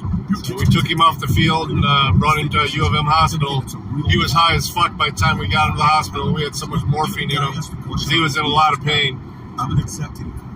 If you go to the other tweet prior to this, because this is a different tweet, go back one. I think he played for the Oakland Raiders for a while, but he didn't have much of an NFL career. Go to the bottom when the guy asks the question. My response to him says, "Pat, I saw your thoughts on the podcast and completely agree. However, it is a risk for many of us to speak up. We have bosses who don't agree with us and bills to pay. What do you recommend to combat that?" I said, "I totally understand there's risk for speaking up, there's risk for staying silent as much bigger. However, there are creative ways for doing it. If you're going to click on show homework, you can create a pseudonym to write blogs, a fictional character, a burner account that speaks up, a community Twitter account that, without revealing that she kind of like lives off TikTok. There are many ways to push the envelope. The only thing I discourage you from doing is stay silent." So that's kind of what you're talking about. Yeah, absolutely. And when I finally did reveal my face and eventually my name, it was free. Honestly, it was. It's sort of scary because all right, I can't really work a mainstream job in HR if people at my wiki page is calling me a white supremacist and all these terrible things. Yeah. White supremacy is very multiracial nowadays. Surprisingly diverse bunch.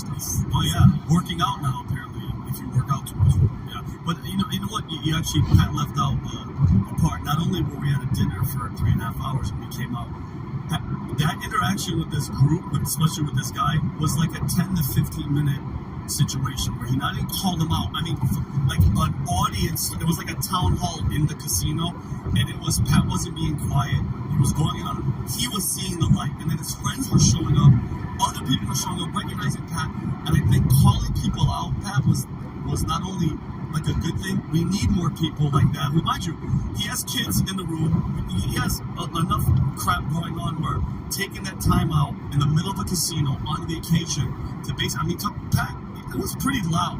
Like, I think we need more of that where it's like, hey, listen, you're not doing your part. You're all freaking so valid concern. It's a very valid concern. It is. One, we have to understand the level of, like a guy calls from Hollywood and says, "Hey, Pat, I fully agree with what you're doing. Obviously, I can't talk about it because if I do, my community will get hurt." I said, "Okay, career base. It's okay." He says, "What should I do?"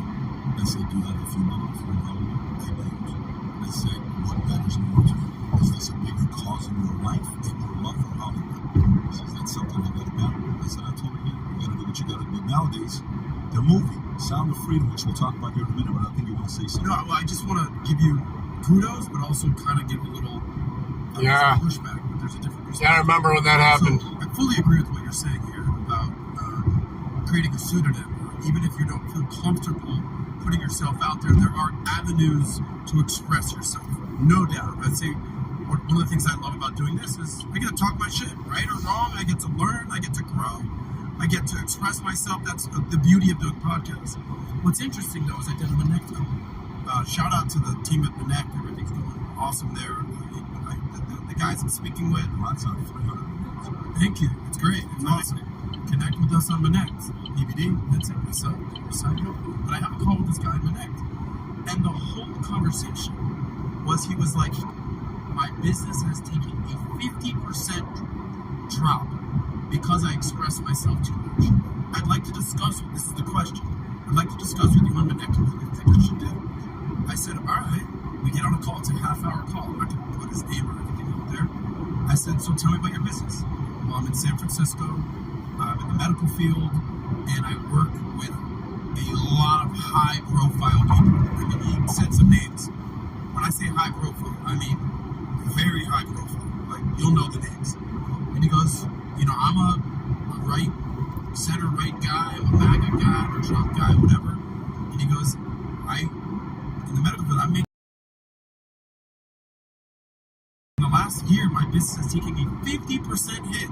He's like, now I'm making $250,000 a year just because the people that I surround myself with caught wind of my political beliefs, and they've like 1, 2, 3, the names went out there, and I said, wow, let me process this with you. And I said, let me ask you something, bro. Do you have any political aspiration? No. Do you have any interest in doing a podcast or anything like that? Zero. I go, then why are you pushing the envelope so much? Because it's costing you $250,000 a year, because that's exactly what I'm grappling with right now. I want to say what's on my mind, but it's literally costing me hundreds of thousands of dollars. I go, but hold on, back up a second. Where do you live? San Francisco.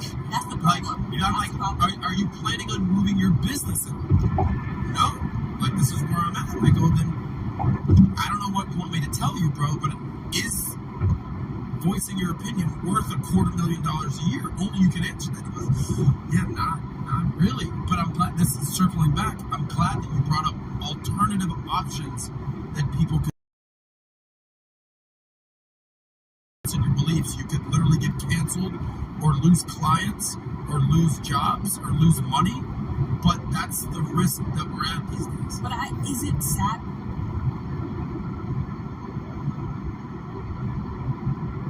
Trying to see what else is playing. These guys are boring as fuck.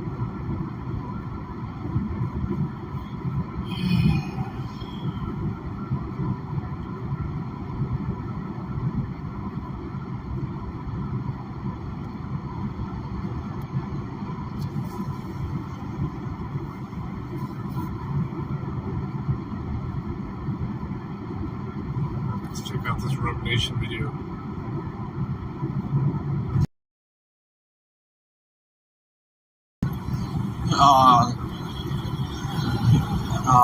As well as the IRS office is out here.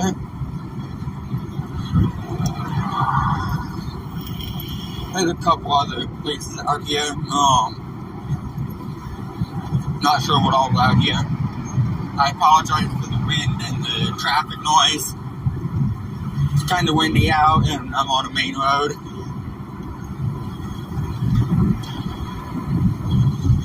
So it looks like disability services out here and family resources also out here. And then you got some private stuff out here also.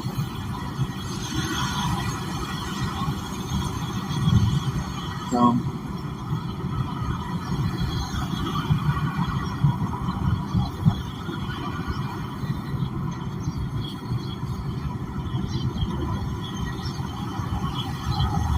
came out here yesterday, but they were closed. I got here right as it closed, so.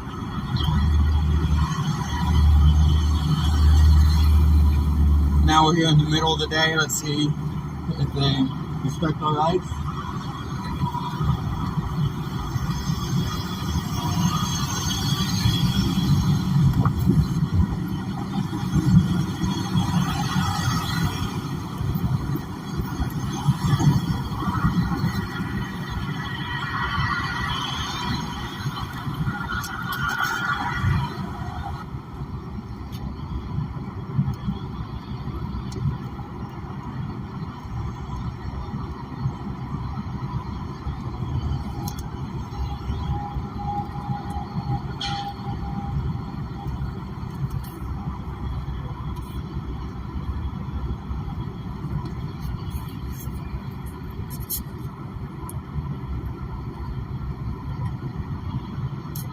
Yeah, it's amazing.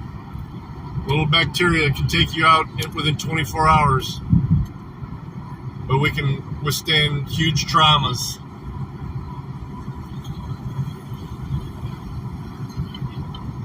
Take this video. Because I can. Exactly. It's public property.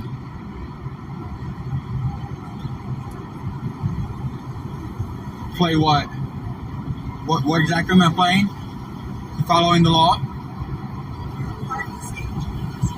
Yeah, it's called the Constitution, First Amendment.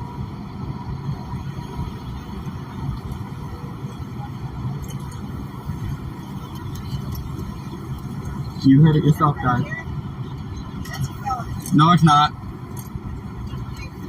Oh, so you can decide what day a felony is? Okay. I know, I've done this for years. I know what I'm doing.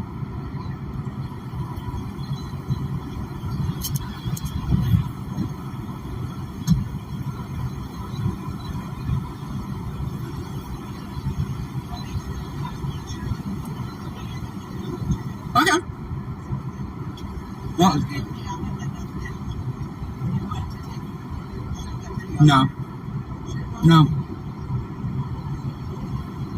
So you're threatening police, so I'm gonna record you and say, at this point, I'm fearing for my safety. You're calling armed people, and you're armed as well.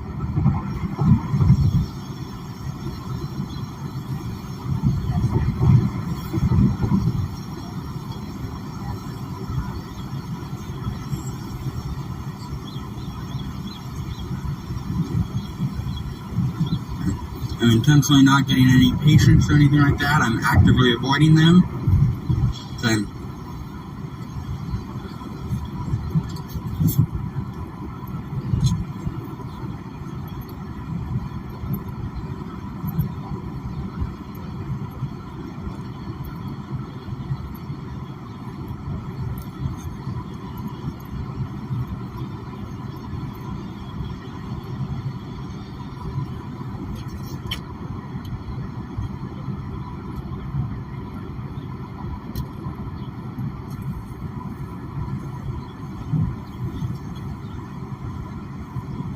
as I've said before, we're not here for the patrons, so we're going to do the best we can to keep them off camera, so.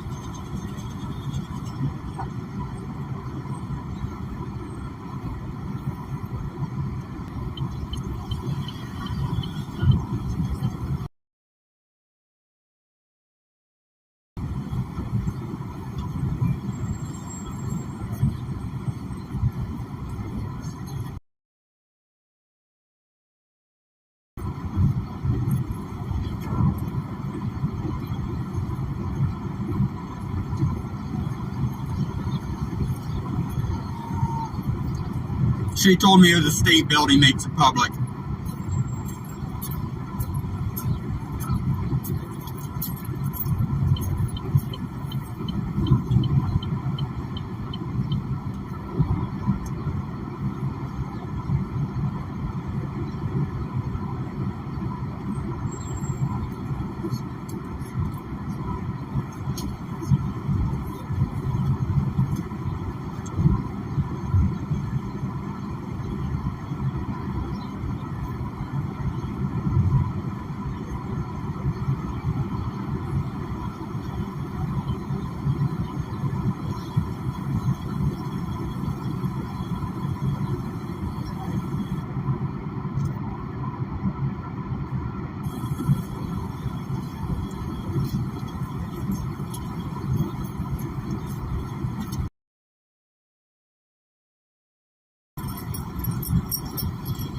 Felony, I'd be in handcuffs, wouldn't I?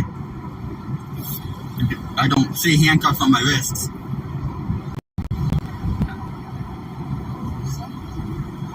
Correct. Correct. Anything I can see from public property, I can film.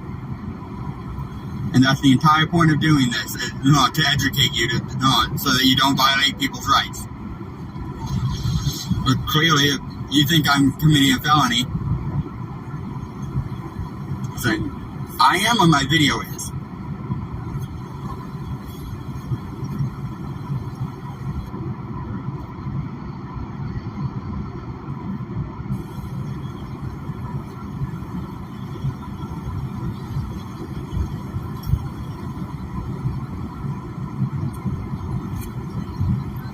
false. No expectation of privacy in public.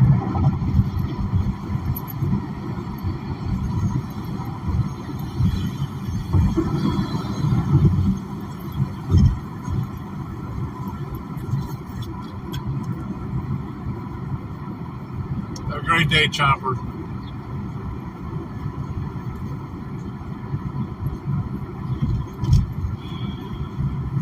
Eminem. Alright.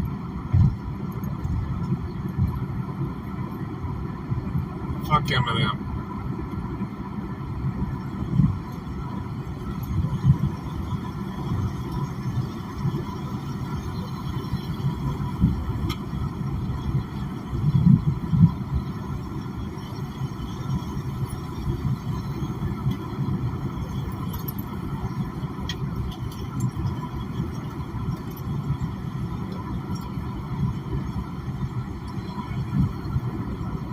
He seems smart.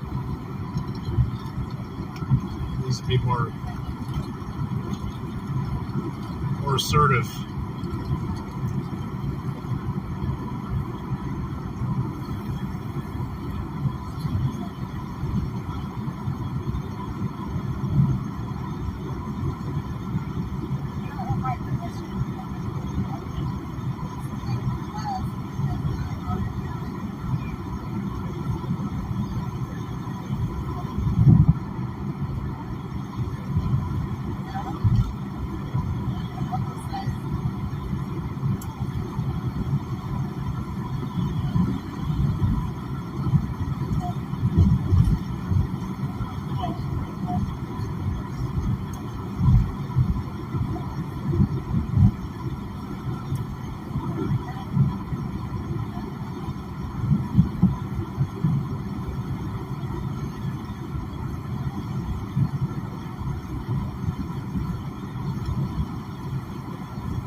Shoulder though, it's a breakdown.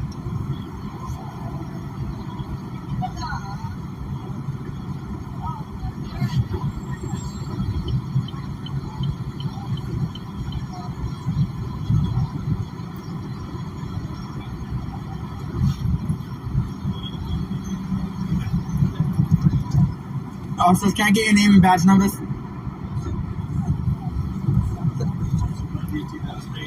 Officer Ash, 1940. Thank you. You guys did amazing, and just for your clarification, when I did start, yes, it was for you guys.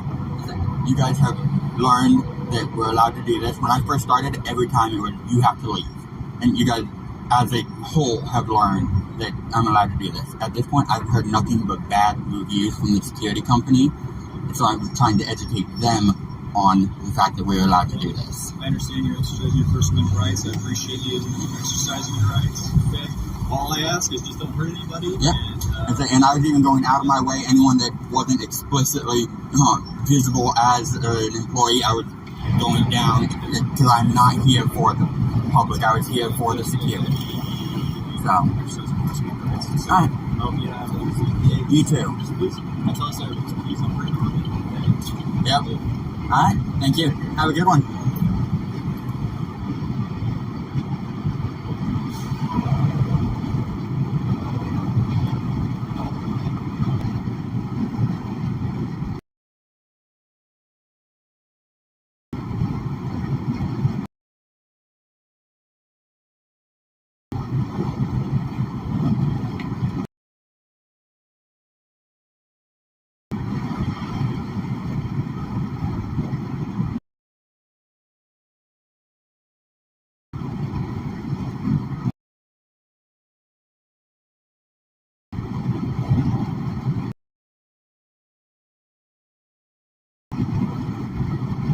Loyal viewers of this channel, my name is Captain Sean, and today I want you to get aboard my vessel as we set sail down the Atlantic in DC. And the reason we want to talk about Washington, D.C. is because the Democrats in that area, just a few months after they tried to roll back some criminal justice policies, have realized the error of their ways, and they're actually trying to put in emergency powers in order to deal with the uptick in crime that they experienced this year, and particularly the violence that kind of exploded over the 4th of July weekend. Now, on this channel, we talked about holiday weekends in these major urban centers multiple different times. That is not the subject of today's video. I have plenty on that, what is going on there, and all that jazz. What I want to talk about specifically is DC actually fighting back against it, and whether or not, and by the way, the answer is yes, definitely, there is a crime spike in Washington, D.C. by the numbers. But before we get into that, I want to thank everybody who signed up over at actualjusticewarrior.com/join. Oh, give me the money. Give me the money. Okay? And I want to thank my podcast listeners on Apple, Spotify, and Google's podcasting platform. Today, DC leaders say they are just days away from passing new laws aimed at slowing down this violence by, one, identifying new crimes and also allowing judges to keep repeat offenders behind bars while they await trial. Don's office in Northeast tonight. She talked to critics of this crime. So when I first looked up this local news segment and they said that they wanted to talk to critics of the bill, I honestly was expecting the worst. I legitimately was expecting them to interview these woke left-wing activists who have no connection to reality, who are going to say, oh no, you definitely can't have any restrictions, crime's not a big deal, just look at the 1990s, crime is not as bad as the absolute worst time in American history, therefore we should ignore the modern uptick that we're seeing post the 2020 George Floyd riots. That being said, the criticisms from the activists that they actually talk about are so relevant, so good, that I just have to play this woman for you because I'm right there with her. We are in a state of emergency right now. According to DC Police, a 33% increase in crime and 129 lives lost 7 months into the year. Now, crime bills introduced by Councilmember Gord Pinto are poised to pass an emergency legislation. But critics say it only became an emergency when it impacted those west of the river. This violence at first was just contained in 2 areas, Ward 8 and Ward 7. Now there's a trickle-down effect. You know, now it's spilling over into other wards. Then it becomes an issue. We've been dying for years. So I've discussed this on this channel before, and by the way, you can look at the CompStat data for any major municipality, and for the most part, what you're going to find out is crime is often concentrated in certain areas. By the way, this is one of the reasons why we'll see disparities in tickets when the police are sent in to deal with higher rates of murder or assault or whatever in those specific areas. However, what this woman pointed out is that the crime has kind of spread, at least it did so after 4th of July, and this has caused other people who are not typically used to it to start pounding on the door of Mayor Bowser and thus pushing her to actually advocate for criminal justice legislation. And I know I just did a video on David Dole referring to lead, but there was one specific point in that video that I really want to highlight because it kind of underscores this attitude.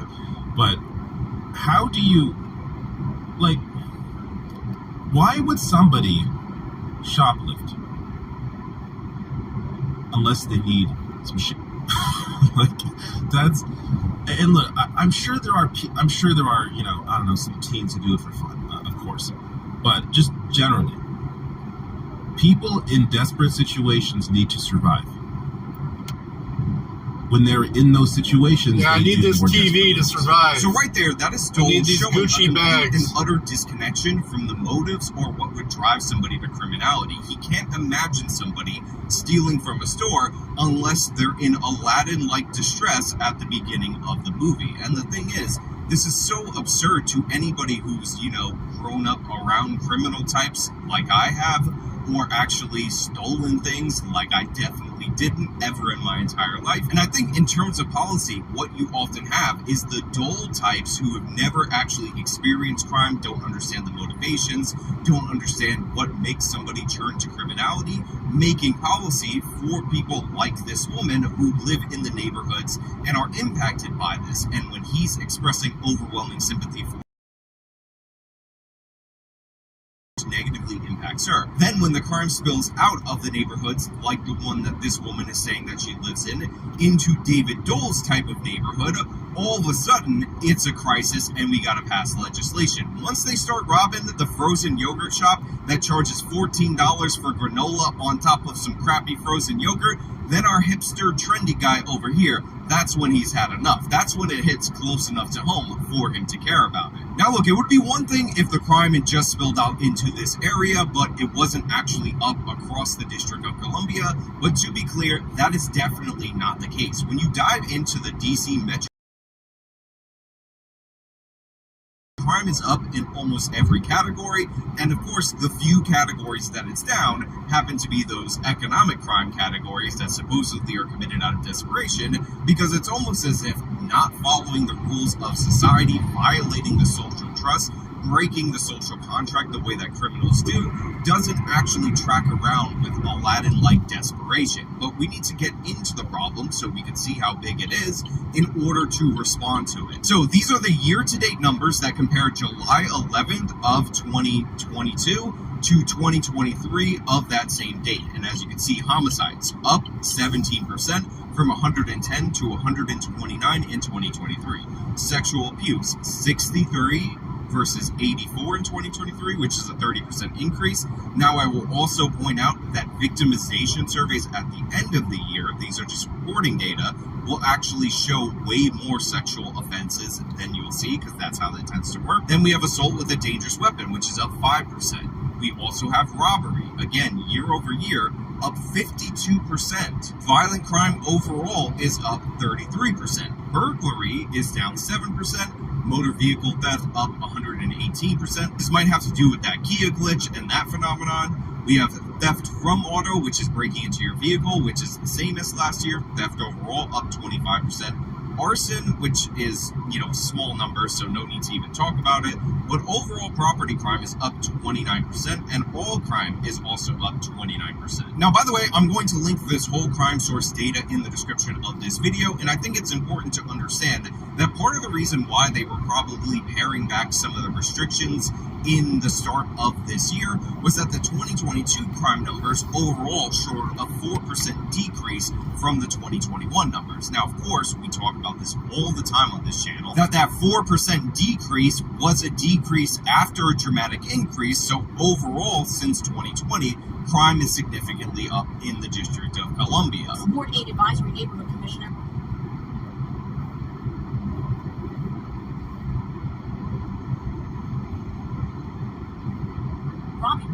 it's a gumbo of dysfunction at this point. But I'm proud of the both of them, our mayor and Ms. Pinto, because these are things that we've been fighting for. But regardless of that, whenever we have a sudden uptick in crime, whenever we have a spike, I like to look for some kind of change that might explain it. Now, based on my experience in the city of New York, I would look at bail reform as a potential culprit. But the thing is, the District of Columbia actually had a version of bail reform that dates all the way back to the 1990s. Now, it's not as broad and or as stupid as the bail reform that was instituted in New York State at the statewide level in order for Andrew Cuomo to secure his potential 2020 presidential run that never ended up materializing.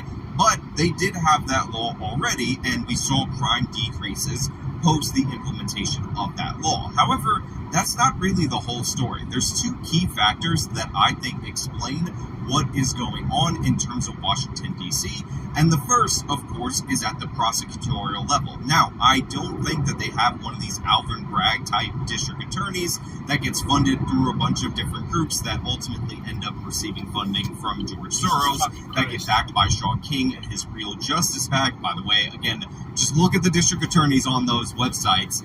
Go over to see if you have one and vote against them each and every year because they're disastrous. But their district attorney is actually downgrading charges at an alarming rate. So one of the things that I find incredibly interesting is that the U.S. attorney that is in charge of the District of Columbia, and the reason they have this set up is because they're a federal territory. I'm sure you guys are all aware of the intricacies of Washington, D.C., but needless to say, it's an appointed position, does not prosecute cases at an alarming rate compared to the past history of the district. So, if you're arrested by the DC Metro Police and put up for charges, the chances that you will actually be prosecuted in DC Superior Court are about 1 in 3. 67% of the charges of the cases are not being prosecuted by the U.S. attorney that oversees that area. Now look, it's just a fact that some cases are not ready for prime time. Some cases are referred to a district attorney, and the district attorney is not able to pursue them. However, this is a giant increase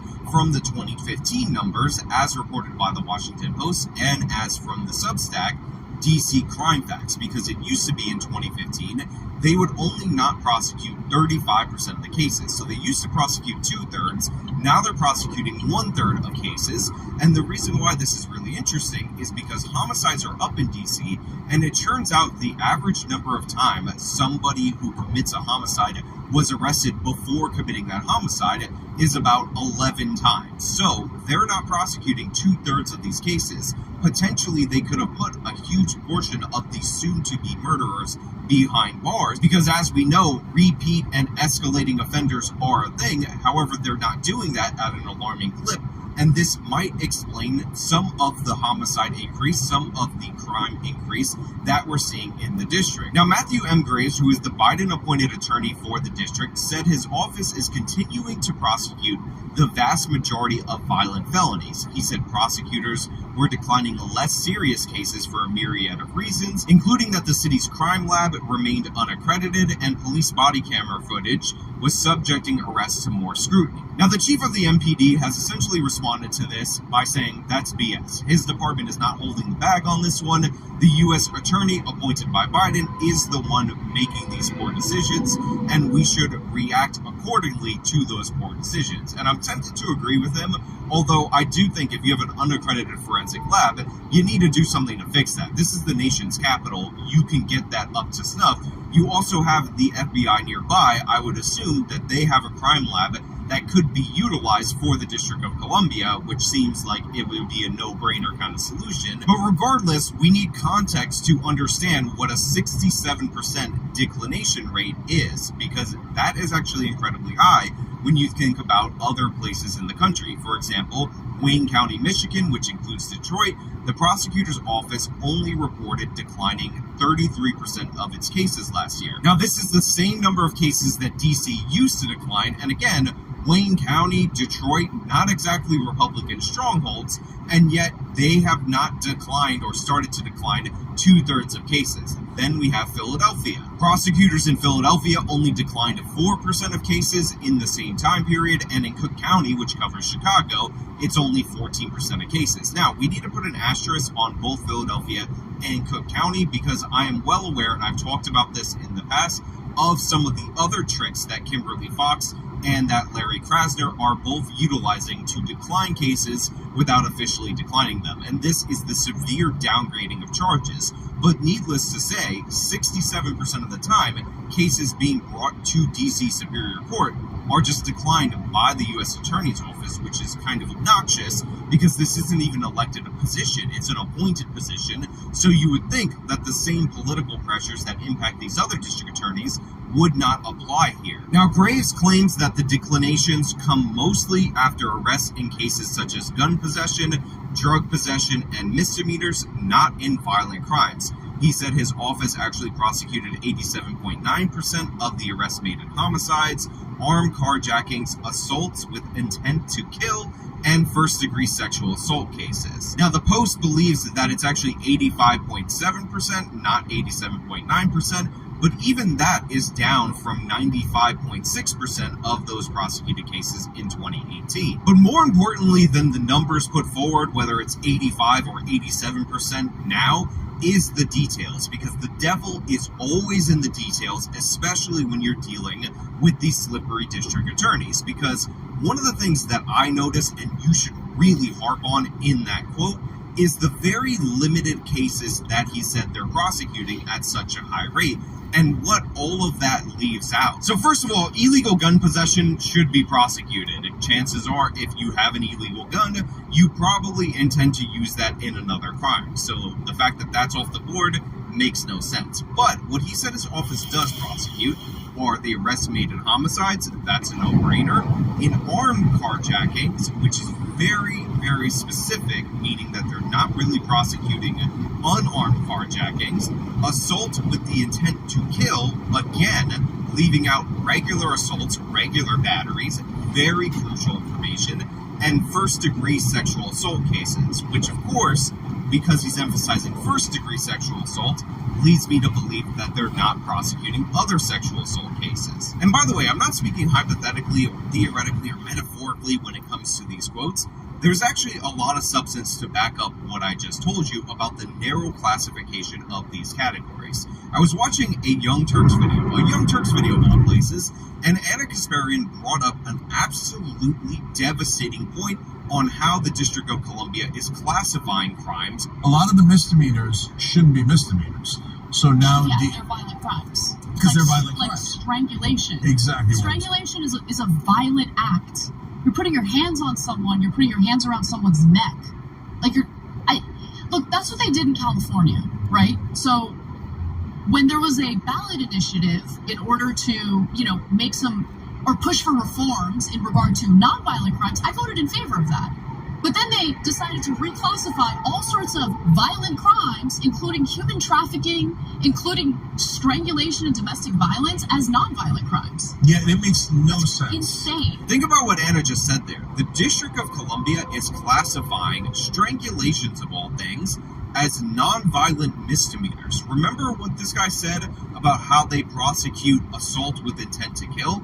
Call me crazy, call me a conspiracy theorist, but if somebody wraps their hands around your neck and they're trying to choke you to death, that would be an assault with an intent to kill, but it's not even counted as a felony, and it's not even counted as a violent misdemeanor. And by the way, the implication of this lax enforcement, the implication of this clear and obvious category error, is that if you're arrested for strangulation in the District of Columbia, under the bail law system, because they made this change without changing the law, you will not be subject to being held. So if you wrap your hands around somebody's neck, you're not violent and you have not committed a felony in the District of Columbia, and you move from this 85.7% of violent felonies being prosecuted to the 2/3 of all cases that are probably not prosecuted at all.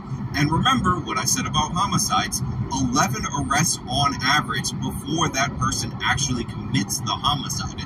You think an indicator that maybe you would kill somebody in the future is trying to strangle somebody in the present? You think that past behavior might predict a future outcome that you want to address? Well, DC doesn't, and they try to play around with the numbers in order to obfuscate the fact that obviously this is a terrible mistake. And by the way, it's not just that. For some reason in the District of Columbia, taking out a firearm and just firing it in the district is something that's not going to get prosecuted. It's not going to get charged seriously, and you won't even be held for that. And remember, the district attorney says they're not prosecuting gun possession. So if you have gun possession, and then you're firing that weapon in the District of Columbia, you're not being charged for either of those. Do you think having an illegal gun and then firing that illegal gun in the District of Columbia would be something that potentially would indicate that you might shoot somebody I don't believe in illegal guns, in the District of Columbia? The series of crime bills would make discharging a gun a felony and gives judges the ability to detain people accused of violent crimes while they await trial, okays police pursuits to protect public safety. And making sure that if somebody has an ankle monitor, for example, and is out on pretrial, that if they go out and commit another crime, that location information is admissible in court. Now, the DC bill, which passed 12-1, thankfully, as of the time of me recording this video, it has the fuck is going on here? Seeks to address some of the problems with the pretrial release, with the uptick in youth offenders, and with the misclassification of serious crimes that definitely should be prosecuted to the level of their seriousness. Now, Councilmember Brooke Pinto, who sponsored the changes, told the council that 30 of the suspects were victims of murders in, which is one of the reasons why they want to expand the ability to hold these people pre-trial, because it's not just the killers that are being rearrested, but a lot of the victims end up getting murdered or something horrible happens to them based on the fact that you're not holding them, because when they're committing violent crimes, they're often in violent circles, so the chances of them being victimized are also incredibly high. If you have a propensity to reoffend, I think judges should be able to have judgment, it's kind of in the name, and assess these people and hold them. So you just want to give it to the judgment of the judges? And it Because I would like the judges to have judgment, yes. Now, in the last fiscal year of DC, almost 2,000 adults were charged with a felony. Of them, 701 were released prior to trial, and 374 more were released at some point later. The agency in charge of this couldn't actually say how many of those released were accused of violent crimes, but it did claim that almost none of them were charged with new crimes before their trial. Now, I find this proposition from this agency incredibly dubious, that they somehow don't know how many of these people were charged with violent felonies versus how many of them are actually being rearrested awaiting trial, especially what we know about homicides and about repeat offenders in the District of Columbia. So I'm going to take that with a grain of salt.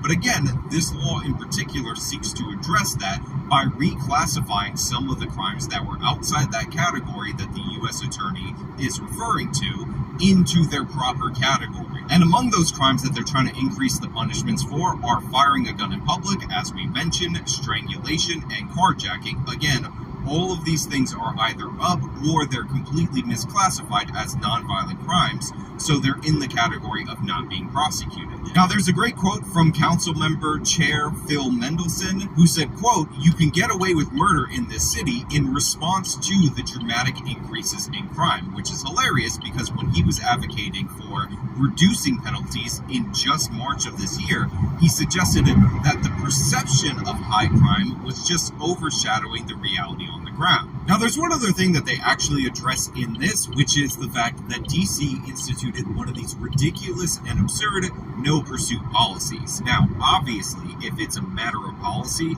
that you're not going to pursue criminals that are on the run, you're going to get more criminals on the run. I understand that they thought at the time that maybe it was less dangerous to pursue them because they could get into an accident or whatever, but the thing is, the sheer volume of people more that run that would not have ran before, clearly and obviously in my mind, would offset the danger of any individual pursuit. Now, a lot of the stuff in the DC bill is just no-brainer kind of things, but there are other things that you might not think about that I actually think are also good policy, because we have a lot of these diversion programs that are in vogue as of late that seek to not prosecute specifically for youthful offenders, divert them to some kind of counseling or whatever. But one of the problems that we often find with rehabilitation data or rehabilitation program data is the fact that it actually doesn't exist. These programs sound good, they get some news attention, they get federal funding based on that news attention, but nobody ever really follows up to see if they work. Well, one of the things that this allocates funding for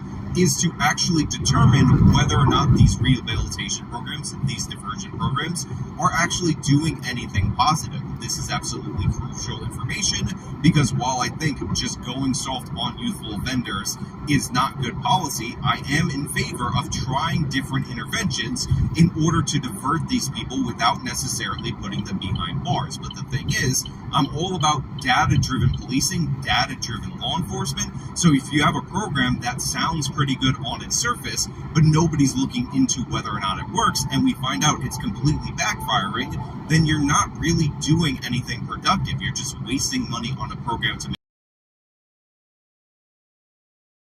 This bill is going in the right direction. It seems to be addressing the actual problems, the actual changes that made the District of Columbia worse There is one major problem that they are not addressing in this bill, and it does not seem like it's any closer to being solved, despite the fact that they are spending more money on it. And that, of course, is the declining law enforcement population. They just lost too many law enforcement officers post the George Floyd Black Lives Matter riots, and they have not been good at replacing them. Before the riots, we had about 3,800 officers in the Metro Police Department for the District of Columbia. That is down, depending on which numbers you look at, to around 3,300 or 3,200, a loss of around 450 officers.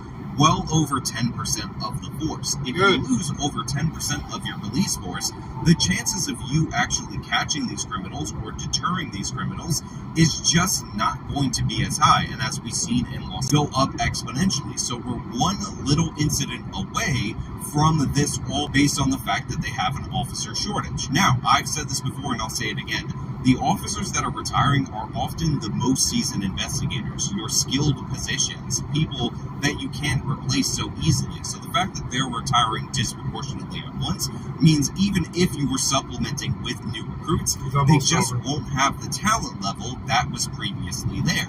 However, even with them offering $25,000 bonuses, raising the salary, doubling for 1 year the budget they're spending on recruitment, there's very talented that are leaving, but they're not even managing that. Now, they say they want to get to a certain number of officers. I believe it's 4,000 by the decade's end as a recruiting goal, but the thing is, I can't actually tell you right now whether or not that's the appropriate amount of officers. When we talked about the city of New Orleans, we actually had a data set that said that they dropped from 1,200 officers to 900 officers, and they need 50,000 officers is outside the realm of possibility for what they might need in order to control crime. But Woodland says the real flaw in the crime bill, not fixing the system to monitor repeat offenders, including making sure those ankle monitors have batteries. Oh, it's greatly contributing to our crime problem. The majority of the cases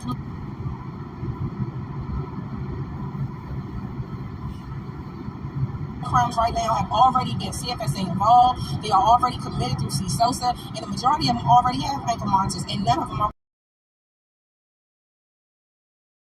about the shifting in attitude. The fact of the matter is that bill not addressing the ankle monitor situation when they put these young people through these diversionary programs, and a bunch of these don't even have batteries. They're not using the GPS data to track them. They're not using it to even convict them or charge them with other crimes when they violate the conditions of their probation or parole. Doesn't seem like it's a good fix, but it's a step in the right direction, and we have to give credit to people for moving closer towards our position. And it seems like these Democrats, these are the same people who planted Black Lives Matter in big bold letters on the streets of DC, are moving in that direction. They're responding to political pressure, and hopefully they turn this around. I don't want to go back to the 1990s. I fear we're on that trajectory, and a lot of places in this country, including Philadelphia, recently I heard Kansas City, Minneapolis, are already at 1990s levels, peak homicide levels, which to me is a disgusting repudiation of what we know works historically and a complete and utter failure of the system that we're currently under. But make no mistake about it, DC is trying to make some kind of change in order to fight back against it. But the basics, like monitoring the people that you have ankle monitors on, need to also be included. The mayor and police chief saying the crime bill will slow down our surge in violent crime, pushing back on reports that the council chairman said, quote, "You can get away with murder in DC because police are not solving enough homicides." You can't get away with murder here. We will catch you. In 2022, only 35% of homicides were closed via arrest that same year. Now look, those are my thoughts on this issue. Those are my thoughts on this subject matter. But as always, I want to know what you guys think. Leave a comment in the comment thing, and I promise I will read every single one of them, at least to the point where I get sick of reading them and I want to throw up. If you like this video, then show me by leaving a like. Subscribe for more content. Follow me on all my social medias. Support me via the support links in the description of this video. This has been me talking about DC pushing back against crime, finally. Till next time.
Good, Jared.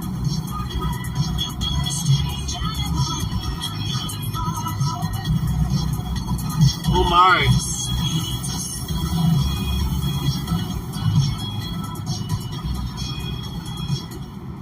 Glad to be with you this week, or I guess post-week, the 4th of July, where a little less news of the day. We can sit down with experts, people who really know their field well and are making a big difference. And we were introduced actually by a good friend of mine, Doc Jordan Peterson.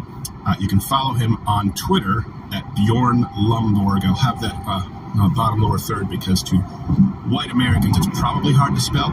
He has a book out here, Best Things First, the 12 most efficient solutions to the world's poorest and our global SDG promises. This is a man who discusses climate change quite a bit, has studied it, and I would say it takes a pretty reasonable approach, rational approach. We'll agree on some, disagree on others, regarding solutions going forward. Mr. Lomborg, thanks for being here, sir.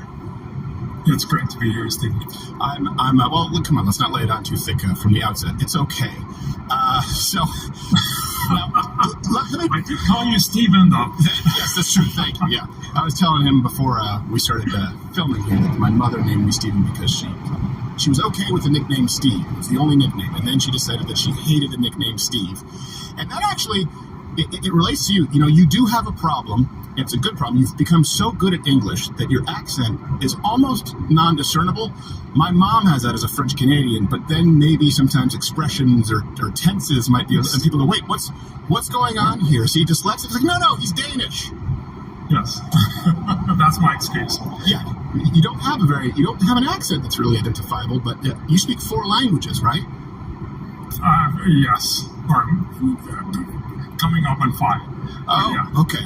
I'm sorry, I didn't mean to spoil your day like that, but that is very impressive. And my mom will get it all the time. Her accent's just subtle enough, but, it's still a second language. I would not do very well in Danish, so I appreciate it. That's why we're talking English. Yes, thank you very much. English. You're not even meeting me in the middle. You're coming the whole way here, so I appreciate that.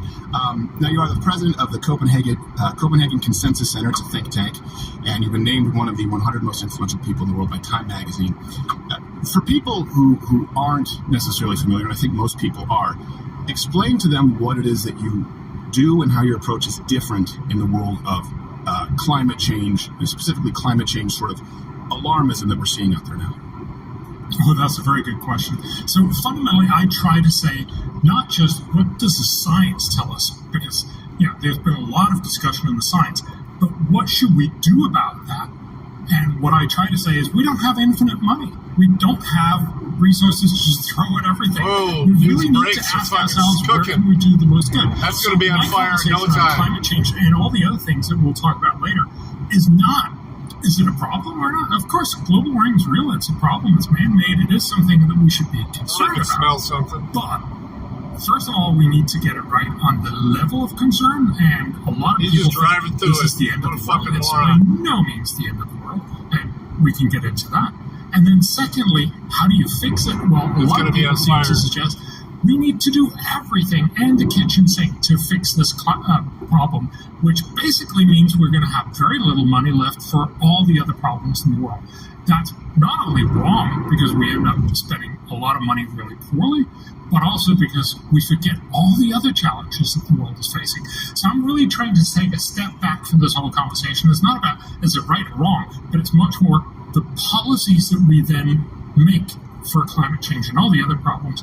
Are they smart? And unfortunately, often they're not. Well, I think right off the bat, you have some people who disagree, including some scientists regarding, that you have to accept certain premises, right? Okay, is the Earth warming? Are humans the cause of it? And then you get to by how much will it have catastrophic events? And then for policy, at the ones that we're certainly discussing that are proposed or have been signed, can international governing bodies fix it? But you do accept that the Earth is warming. You believe that humans are the primary cause of it. And what's the data that you rely on for that? Before people say you're paid by big oil, right? I know you've gotten that. I had to address it. Oh God, yes. That'd be a weird thing to be paid by big oil for.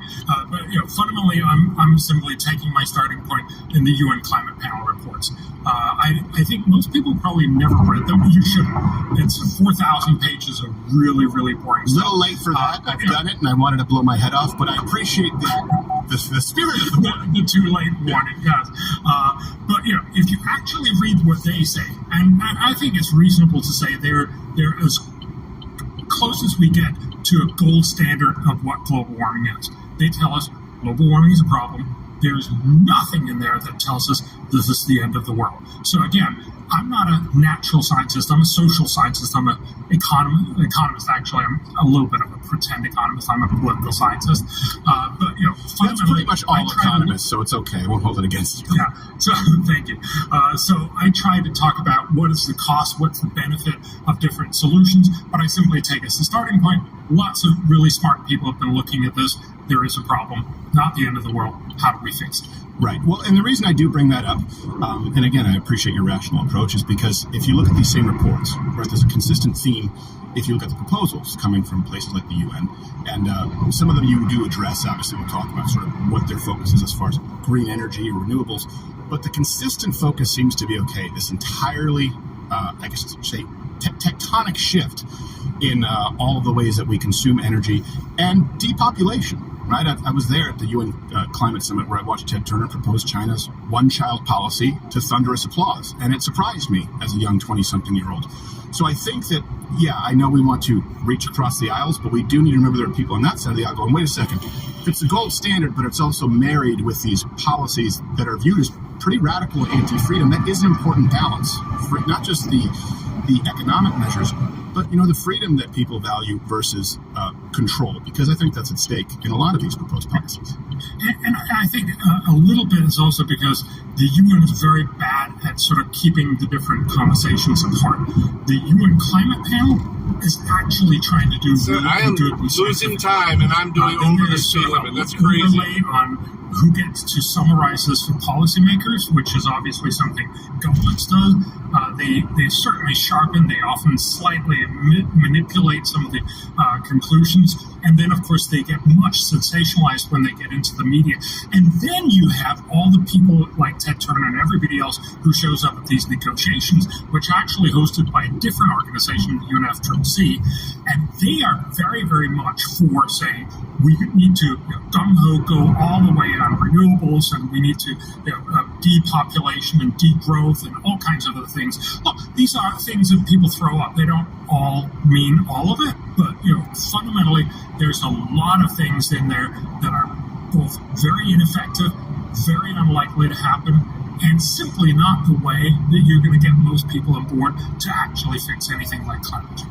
Right, and let me get to, I think obviously, if people, let's say, start off with different points. Okay, let's all go with climate change is happening. Humans are a cause of it, if we don't necessarily go with the sole or primary cause. Okay, that brings us to the idea of, it having cataclysmic results. In your lecture, and I watched all of it, Purdue, I think it was Purdue, it was within the last 6 months, something stood out to me. You said that we don't have good, strong data for climate change increasing climate-related deaths. So could you, I guess, sort of fill me in on what that means and what data there would be the most convincing, compelling, or people should focus on if it's incomplete? Yes. So, first of all, if you look at how people die from climate-related disasters, that be storms, wildfires, droughts, and floods. Those are sort of the best ones that we have good evidence for, at least for the last century or so. It's not such. I think most people, if you just ask them, they would probably assume, oh, it's going up and up. I mean, certainly that's what I'm seeing on CNN and all kinds of news reports all the time. Actually, it's gone down dramatically. So it used to be that these four things of flood, storms, droughts, and wildfire killed about 500,000 people each year on the planet. The last decade, it was down to below 20,000 people. So we've seen a reduction of, 97% or thereabouts. And remember, this is at the same time as the world has quadrupled in size. So we've simply become much, much safer. Mm-hmm. Now, this is not really anything to do with climate. It has to do with the fact that if you're richer, you're more resilient. If you're poor, you're really vulnerable. If you're not poor, you're much less vulnerable. So this is basically a fact of us getting out of vulnerability. And that's, of course, crucial because that's really what's going to fix a lot of the problems that we'll get from global warming. Not actually fixing global warming first, but making sure that people are no longer vulnerable. The second indicator that you could look at is heat and cold deaths. So a lot of people love to say, as temperatures rise, you're going to see more heat waves. That's absolutely true. But the question is that going to make it more dangerous? Well, there's two things to it. First of all, you need to recognize that by all measures, this is a very large international, well-established result from across the literature, but perhaps the best one is from 2021, the Lancet journal. They estimate that globally, about 500,000 people die from heat every year, so from too hot temperatures. But about 4.5 million people die from too cold temperatures, so 9 times as many. We're not talking about a world where most people die from heat. No, most people die from cold. Cold is fantastically more dangerous for a lot of different reasons. And again, if you look at what's happened with the change in temperature, it's not such that as temperatures go up, you just see more people die from heat, although you probably do that. You also see fewer people dying from cold because many more people die from cold. Over the last 20 years, as temperatures risen, we've actually seen a decline in the total number of people dying from cold and heat because more people have died from heat, but many fewer people are dying. Well, I'd like to jump in there because we did speak about this not too long ago. Some numbers that were so unbelievable that I had to triple check them here at my own show. We make all of the references publicly available, and to people watching right now, you can follow along with sort of the bibliography. And I was raised in Montreal. It was the first agreement, right? It was Montreal before it was Kyoto, before it was Paris. And now I live in Texas. And so people will now discuss this heat wave in Texas. But I lived through the ice storm in Montreal where I did have actual people I knew die. And this brings me to the point that, yes, there are vastly more deaths from cold than heat. And part of that reason, right, is we're more technologically equipped in many ways to deal with what we would see as certainly the extreme heat, these heat waves, than, for example, ice storms, which occur with great regularity. A stat that shocked me was, if you look at the average yearly heat deaths in the United States, it's about 702. Now, in Europe, it's about 15,000. This was according to the CDC and WHO. But the U.S., 90% of Americans have air conditioning, and only 10% in Europe. And if you look at the green policies, they obviously are proposing reducing or outright eliminating air conditioning, which could lead to countless more deaths with heat. And that's my ultimate concern, is these policies being anti-people. Oh, absolutely. And again, you have to be very careful when you talk about people dying from heat. That's typically just the very, very extreme end of the scale, just like ice storms is also the extreme other end. Most people actually die of just uncomfortable extra heat or uncomfortable extra cold. Because what happens is when you have heat, it gets harder to vigorously exercise. It gets harder to do a lot of things, and especially older people will have more of a risk to die. If you are more cold, you will have higher blood pressure, and that leads to cardiac arrest and many other problems. So this is sort of secondary effect. But you're absolutely right. Many more people die from not being able to keep cold when it's hot or keep warm when it's cold. How do you do that? So far, With been a pretty pleasant electricity. drive. You do that with access to. Not sure why we're energy. stopping here. And so when we make energy more expensive, we actually fuck make is going people buy on? more. There's a great study a couple of years ago that showed what happened when the U.S. did fracking. Fracking had a lot of different impacts. One of them was that gas, which these heats idiot about truck drivers 70% of all that don't Americans' homes, became How to much get over cheaper. when it gives you a mile warning? People could keep their Really? That's what this is? in the winter. We got one idiot up What's the front impact here of that? Well, the researchers doing estimate 45 and a that 50 by with no itself workers. makes each year 11,000 fewer Americans die every year. And of course, conversely, if you now make energy more expensive again, what happens? 11,000 more people will die each and every year. This is not costless. And again, it's not just because people like to sort of suggest, oh, it's just because that cost will go up with climate policies. Well, money is just a shorthand for all the things that people can do. Yes, it means you can go more on vacation, but it also means you can actually keep your house heated so you don't die in winter. Also, by the way, that's the crux. That's a very rich white guy thing to say, that you just care about money. Go tell that to some kid living in rural India who can't actually keep himself cool to any degree, or in some cases make Why sure the his fuck food are is we safe to eat stopping? because he doesn't have the ability to cook it. It's such a privileged point of view, and they try and throw it out. And again, people then think, oh, maybe it's true. You're from Canada, or I'm from Denmark. Maybe they just think cold is a really big thing. But actually, even there's in actually India, people here, but one of the hottest we're places doing on the planet, we have 15 miles an cool hour. deaths. So deaths that are below the optimal temperature are much lower. So the estimates again is that about 60,000 people in India will die from heat, but more than 600,000 people will die from cold. And so, again, these kids need to be ensured that they don't die, especially when it's much colder, sometimes just a couple of months through the year when it's much colder. Why aren't we talking about that? And why are we so focused on making sure that energy becomes more expensive, especially for the poor?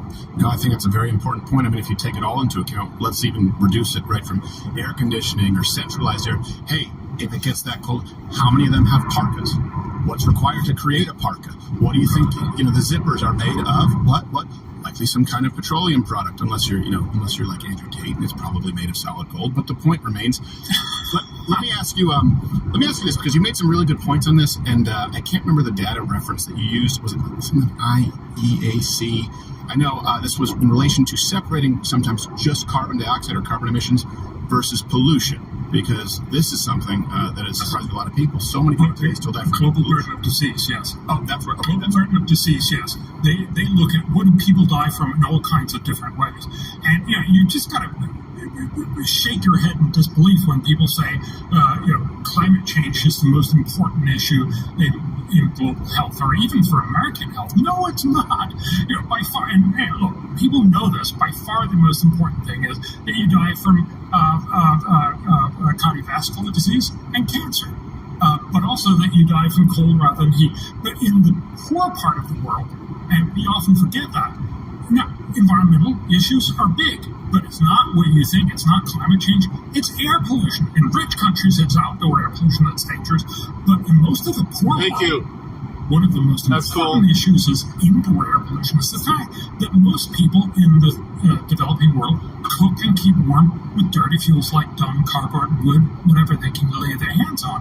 And that's why the World Health Organization actually estimates the average indoor air pollution, the average indoor air in most third world huts is about 10 times more polluted than the worst outdoor air pollution in Beijing or New Delhi.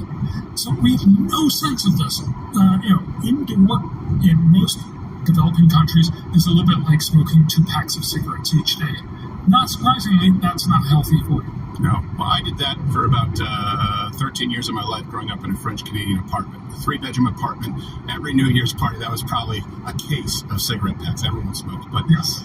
Okay, so, and I think that's important because I think you get a lot of people on board with the idea of we need to pollute less, right? Versus we need to eliminate the use of fossil fuels or carbon emissions. They're two very different things. proposals regarding pollution, and sometimes it also, by the way, brings us to environmental impact of solar and wind. The environmental impact can be worse or larger, even if so-called carbon emissions are less. They're not always one and the same. They affect people differently. But let's go with this premise, okay, from these people, because you have obviously 12 kind of steps that you think would be productive. Let me ask you this. It must account for people driving over the speed limit. Do we also believe estimates here, that the government, right, before we get to your proposals, and this is where you can color me skeptical, more specifically this international sort of coalition that entirely relies on the United States government, to be clear, and that's why Americans are more apprehensive. Do you believe that government itself, or all governments, could actually change the course of the Earth's climate in any way?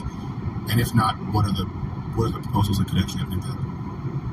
Not in the way that they're going about it, because fundamentally, as you point out, look, we're trying to make agreements, and they did that in Cancun and all the other climate meetings, where they're basically trying to tell everyone, we know that you like your fossil fuels because it basically supports jobs and the economy, and it gives you heat in the winter and cool in the summer, and all these other great things that you like. But could you stop using that? Would that be okay for you? And not surprisingly, nobody actually wants to say that, but everybody goes there and they sort of say, sure, I'll do that in 10 or 15 years or something, when somebody else is in power, and then nobody does it.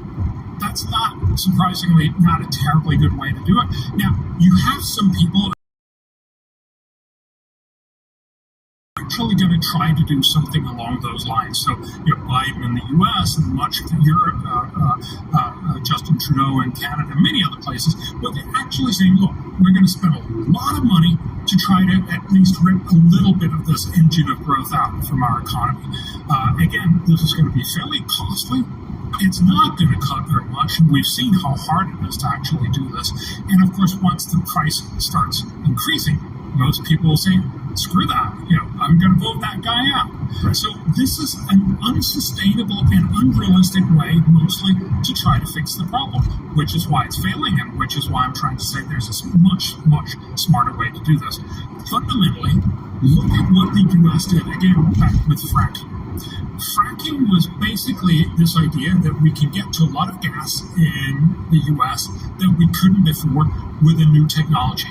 So the U.S. DARPA, basically, DARPA and the Department of Energy spent a lot of money on funding guys who thought we can do this, but it's not commercially viable right now. They spent probably about $10 billion in total. It turned out to be a fantastic deal for the U.S. Right? It makes you, because it made much cheaper energy available, you probably got rich to the tune of about $180 billion every year, at least for a decade or so. This has been a great idea. There are also costs. The total environmental cost is probably in the order of $20-25 billion. So it's not nothing, but much, much smaller than the benefit. And here's the kicker. It turns out that gas emits much less CO2 than coal. And when you make gas cheaper, a lot of people stop using coal and start using gas instead. And so the U.S. has actually cut its carbon emissions much more than any other nation over the last decade and a half. So both through Obama, Trump, and Biden. Not primarily because you were green, but because this innovation made it cheaper to switch to frack gas. Right. This tells you the very simple point. If you can make greener technology cheaper than fossil fuels, people will switch. That's what we need to do. Until the government steps in and says, no, that's a big problem, right, with American policy. You have an administration, the Biden administration, who paused a lot of fracking leases or any new developments. And that kind of brings us to, obviously, he's doing this in line with the UN, in line with a lot of these guidelines, because gas bad, right? And I think it's very important that you just brought up, hold on a second, you need to do a risk, a cost-benefit analysis. It's better than other forms of energy. Doesn't matter. Politically, they've said gas bad, and now fracking is not nearly, it's not growing nearly as quickly, and may come to a point if proposals make it through where it may not be allowed at all, or we have to phase it out. So that brings in, okay, if we're talking about governments, these proposals, and your proposals, by the way, are so reasonable compared to the SBG, like this thing is a wish list for children, like end poverty. Great. So I appreciate yours, but who are the adults in the room? Right, if we have, for example, Donald Trump saying, "Oh, this Paris Agreement isn't going to do what we need it to do," and Biden saying, "No, we're going to sign on, and also I'm going to end fracking," because I know for someone from Denmark, it would be very hard to give any credit to someone like a Trump as it relates to fracking and say, "Oh, maybe the policy of ending fracking isn't quite reasonable," but that's what we're doing. Yes. Yeah. Look, so fundamentally, I think it's going to be hard to really stop the fracking revolution because it's actually powered so much of the U.S., both the economy and also if you stop fracking, you're actually going to go back and emit a lot more CO2. Right. What we do need is to get China and India to frack so that they can also cut their carbon emissions and become rich at the same time. So there's a huge opportunity there. But my point here is to say we need to make sure that policymakers support a lot more of that kind of innovation. Fairly cheap innovation that drives much, much better technology that then everyone will want to buy. And actually, it turns out that I think most politicians would also like to do that, but it's just not, this is not the conversation that we have. On the sidelines of the Paris Agreement, we actually had most of the leaders that you normally hear about with climate, together with Bill Gates and a lot of the other rich billionaires, coming together and saying we should spend a lot more on innovation in this world. Because innovation is what makes us rich and is what solves most problems. And look, unlike the climate agreements that are literally going to cost trillions of dollars each year, this costs in the tens of billions of dollars. So it's like 100 times cheaper. This is the kind of stuff we need to do. I'm afraid I can't really sort of point out. There's certainly no leaders. I'm not sure we tried also to get to Trump to say innovation. So, sure, he loves to say no to stuff. I'm not so sure that he was all that great at saying yes to something else. Well, certainly as it relates to energy compared to Biden, right? Find me a single American Democrat who is going to say yes, we need to allow India to frack. I'll eat my hat, sir. That's not going to happen. No. I need to find a hat and I'll eat it. But we need more politicians who are actually going to say, instead of just saying no to a lot of stuff, which will never work in the long run, we need to find politicians who will say innovation is the way forward. Well, and I think this is the one area I agree with your direction. I don't have the trust in government. So, for example, this innovation often does come from the private sector. Rather than spending any money, not taking money from the people innovating. I mean, for example, horses aren't extinct. People moved on to the Model T because Henry Ford gave it to us, right? And people wanted to have a Ford. People can still use salt to preserve food if they want to smoke the meat, but they prefer refrigeration. They weren't outlawed. They weren't banned. You didn't need to subsidize it. What about an approach of, especially considering how charitable American people and businesses are, just not taking so much of their money? Otherwise, we're trusting these governments to spend these billions where we want it to go, even if the solution is a correct one. I hear your point, and I think there's certainly some value to it. Let me just give you a sort of economist argument for why there might be an argument for governments to be spending this. Remember, again, fracking was made possible because government was willing to pony up a little bit of money to try this out in 20 years to get it right. And then fracking just ran on its own. The iPhone, and there's been many of these other examples, a lot of the things that went into the World Wide Web were first done by government. So there is an argument to sort of spend a little bit of seed money. And if you look at, for instance, a lot of other research into diseases, we have government spend a lot of money on, if you will, blue sky research, the kind of stuff that delivers Nobels, but then eventually we hope that goes into stuff that'll become a medication that you can get a private company to make and sell and get everyone to buy. So the point is, there's a good argument to make the research that is long-term and that's hard for individuals to recoup their investments from. The main problem is, if you spend money, you come up with a great idea, but the idea will only break through in 20 or 30 years, your patents run out. And that's why we need to make sure that we have these universities and researchers and eggheads delivering all those things that will eventually make us rich in 20, 30, 40 years. And not to be adversarial, but I would disagree with the premise just using those examples, okay? And this is something I've, worked kind of studied this for a while. And I don't know, I'm a Canadian, but, I was there at the Cancun Climate Summit, and I've been covering this for a long time. It's how John Stossel and I met. You talk about fracking. Well, fracking wasn't made possible because government funded it. Fracking was made possible. Sure, it coincided with the government not being punitively prohibitive. The internet is another example. You mentioned the internet. It is basically used as glorified intercom, right, to sort of militarily. Only once it was opened up to private innovators did it become the internet that we knew today.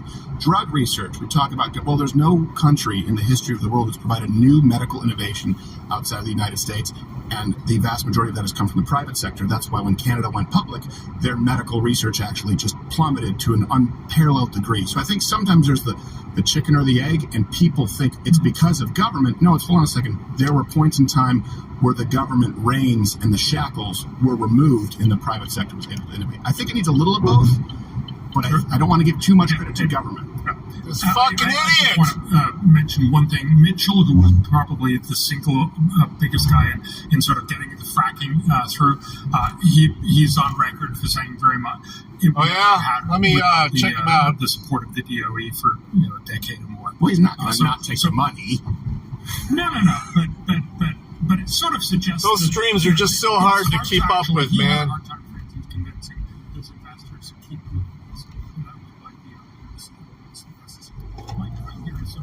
Oh my! Really, we're not letting people in? It's gonna take you too long to get going, dude. I'm getting in. Fucking trucks are blocking. Let me check it out. Is that BCNN or Afro Man Audits? Investments at all. That should be made in areas that have a proven track record, as opposed to. Let's see. This fucking guy. Let him over. Oh yeah, I'll pass him on the right first.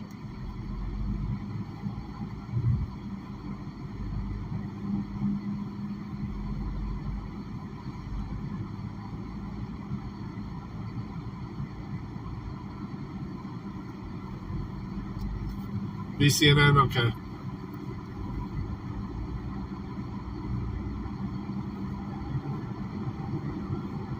Alright, let's see it.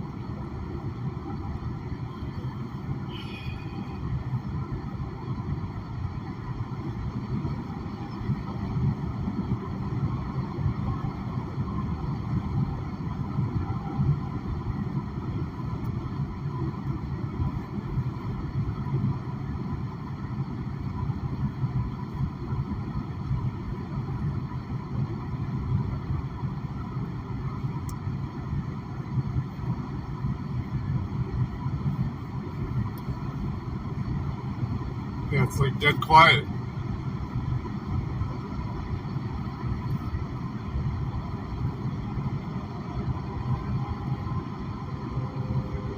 They arrest him?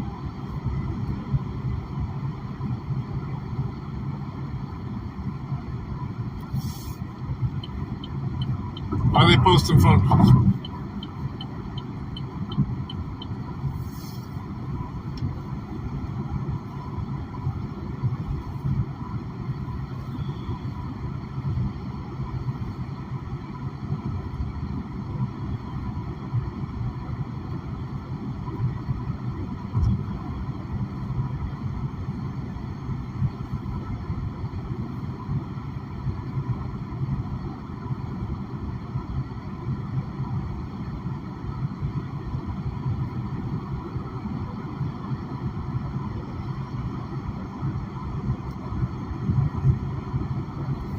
Get arrested? It's frozen.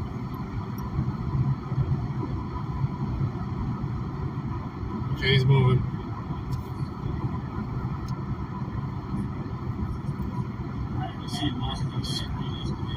Well, there's other witnesses.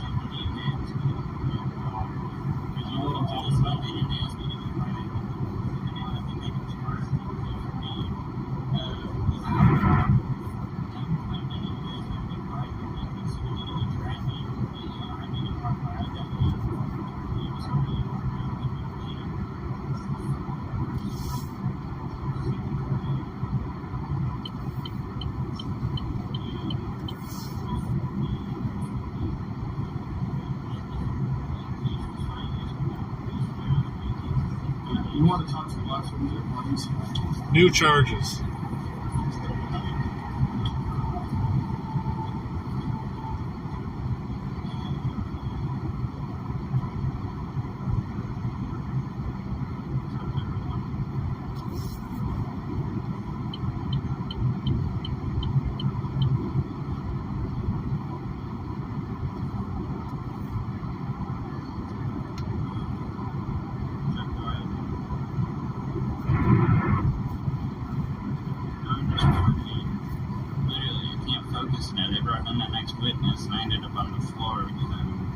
anxiety attack, but nobody.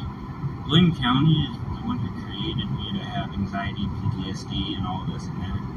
Now, when I have an anxiety attack in the courtroom, they want to bitch about it and this and that. And it's like, motherfuckers, you're the ones that are making me have anxiety because you won't stop dragging me into fucking court.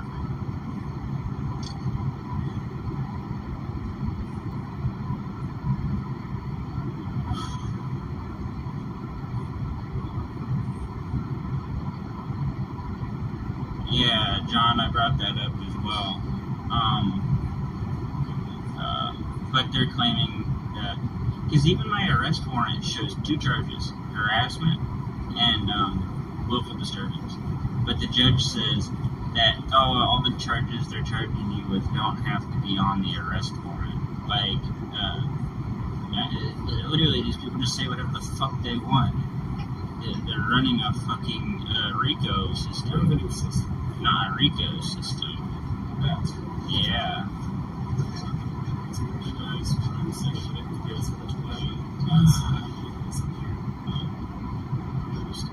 I appreciate it, Roman.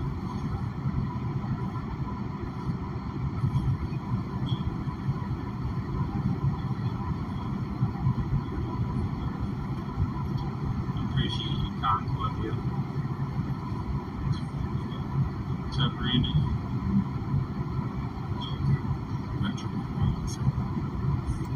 Oh, you did? Oh, I apologize, man. I only had 15 minutes of sleep before trial yesterday, so once they got me from trial, I fell asleep.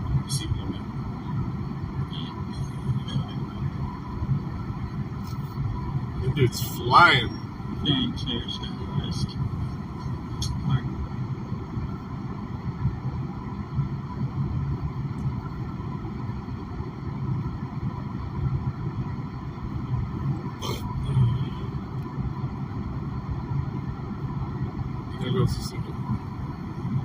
Okay, put a 1 in the chat if you can hear me. Put a 2 if you cannot. Put a 1 in the chat if you can hear us. Put a 2 if you cannot. Having some jamming. Okay, you can hear us? Cool. Who's that person in black? I don't know. She seemed, she was Patricia. I've never seen her. I almost want to ask her to her name. Right there in the black.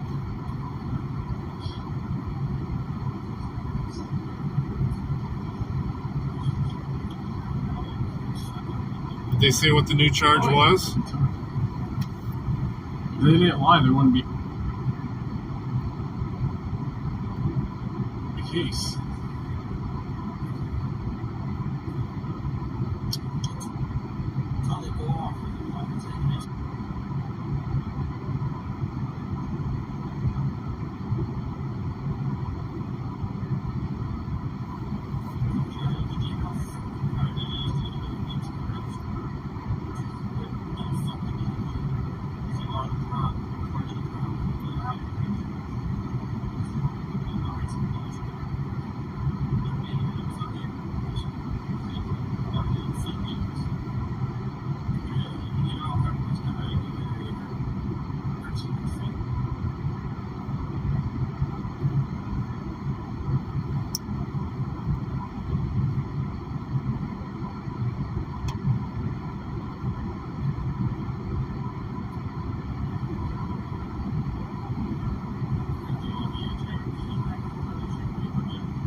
Here,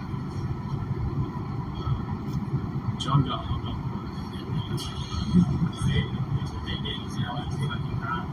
So put 1 in chat if the quality's good. Put a 2 in chat if it's bad. And play some signal games here. Come back to it. Better. It's fine if you hold still, man. Disorderly, yeah.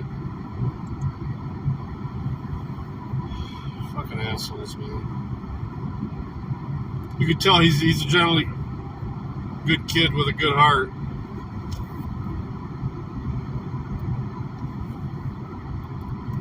Makes it hard to watch.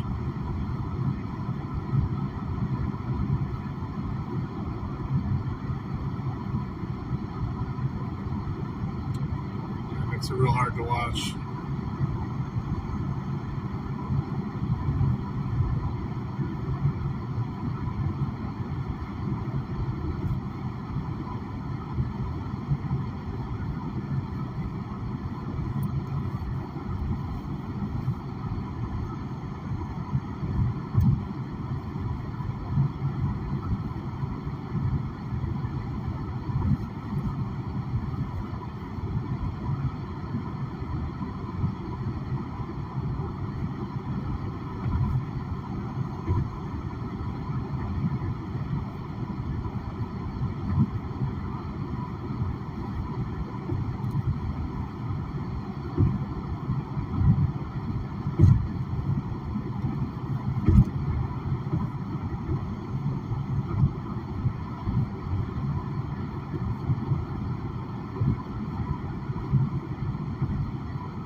Had to track it down. It's in the chat.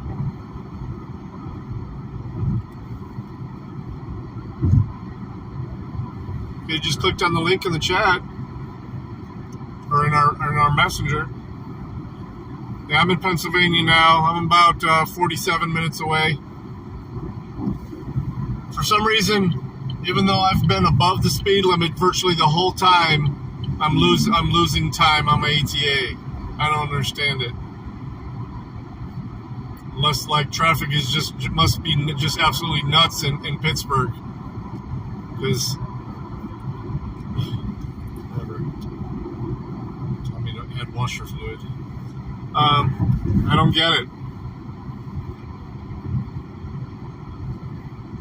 I don't get it. Right now I'm like 20 over the speed limit. They're not actually doing any work here, so.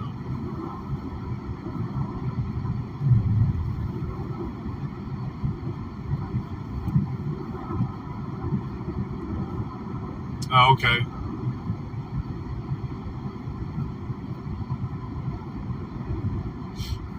I'm hoping that this installation goes quick. I could not fall asleep for shit last night. I came to bed like 30 minutes after letting the dogs out and putting Ivar in his apartment.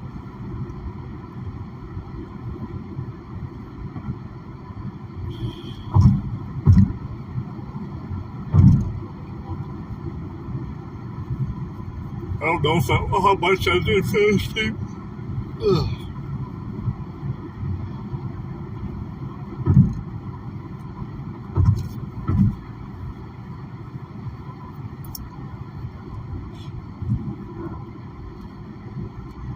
No worries.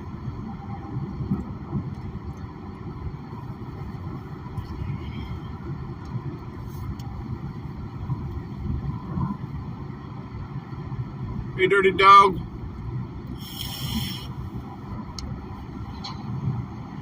I am 45 minutes away from the center. So I'll update you as to what it seems like. Hopefully they don't show up at like 2 o'clock.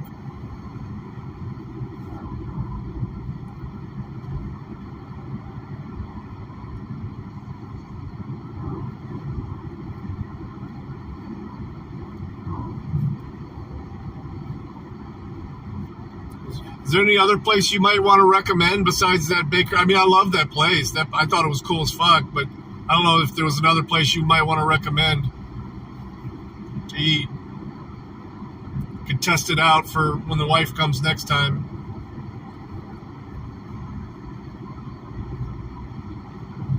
Ooh, Pittsburgh. Yeah, it's like literally when I got on the turnpike, I was scheduled to arrive at 11:59. I have been doing over the speed limit the majority of the time. We had one slowdown for a construction area, but that was literally only for like 2 minutes. And now it says my ETA is 12:08. I don't get it.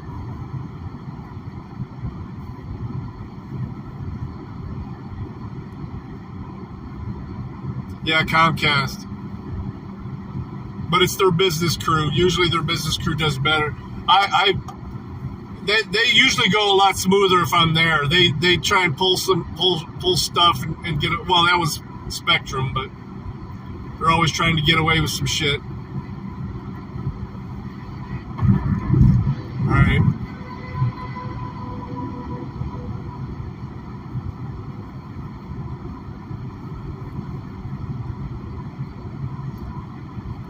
Oh, shit.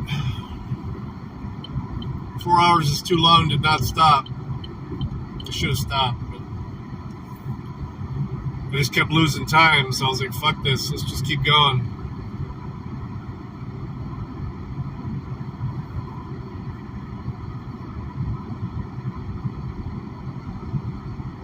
Yeah. I mean, it's a 2-hour window, but I mean, there's already service to this building. I just need to get it to this part of the building. I haven't even looked around outside that much, though, so it may not even happen today. But at least I'll get these workers' computers working on, because the people that own this treatment center actually own the nursing home that it's attached to, so I can jump on their internet for now with the lady's computers. The director's computer and one of their therapists that they've hired.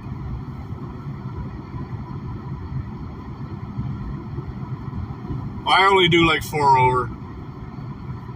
When I say I'm doing over the speed limit, that's not like 15. I do literally 4 over with the cruise control set. I mean, that construction zone, yeah, I was doing it. Whatever, I was doing same as everyone else there, so. It's funny, my washer fluid's a little bit low, so it's so steep going downhill there that my washer fluid warning goes off. The sensor must be in the back of it.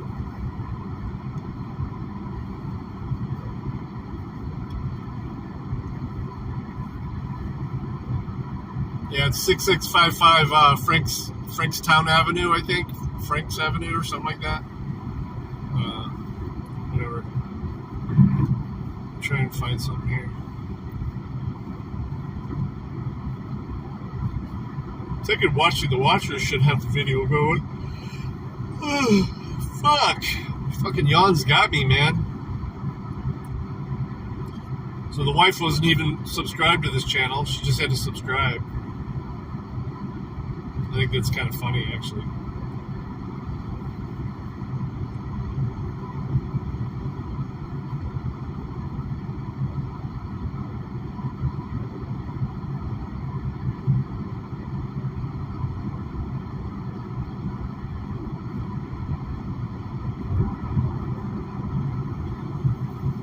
For the two-tiered justice system that we exist in. And he had a beautiful phrase. He says they're protecting Biden. No, Northern Ohio is pretty flat, that's for sure. One serves their ends, the other wages war. In the south, down by the mountains, it's not so flat. Here is the clip from Wesley Hunt. He's talking about the legitimacy yeah, of it's Northern Ohio is straight up farmland. Ooh, I might want to answer this one because it looks like it might be a call. Hello.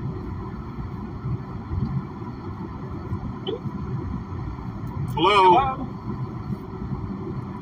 Hi, this is John from Senior Benefits. How you doing today? I'm pissed the fuck off. Why the fuck do you people keep calling this fucking number? They always hang up. And that's from an NBC poll. I wouldn't exactly call that right media propaganda. That's and rough. I think, He hung up. I know why. Here's what the American people know and believe about the FBI today, sir. If you are a Trump, you'll be prosecuted. Yes. If you are a Biden, you'll be protected. And the American people that I represent are sick and tired of this double standard. It seems like every single hearing that we have in this room, we talk about the two-tier justice system of Biden. Every one of these calls I've been getting is from a different number. President Trump endured an unprecedented brand his home in Mar-a-Lago. President Biden's home, however, was respectfully browsed. Yeah, you think he got the point? It wasn't even a human. I think it's a human listening, but that's not a human talking. It's a recording. And it's always from the same fucking place. Always a different number, too. 419 area codes, 220, 386. I mean, all kinds of different area codes.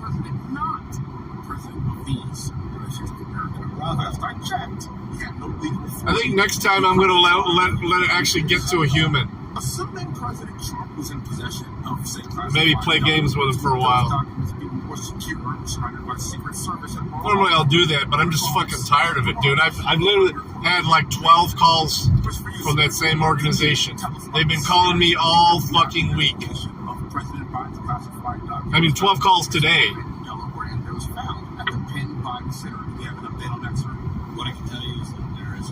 Yeah, I was fucking with one when I was at the wife's office the other day, at the detox center. It was hilarious.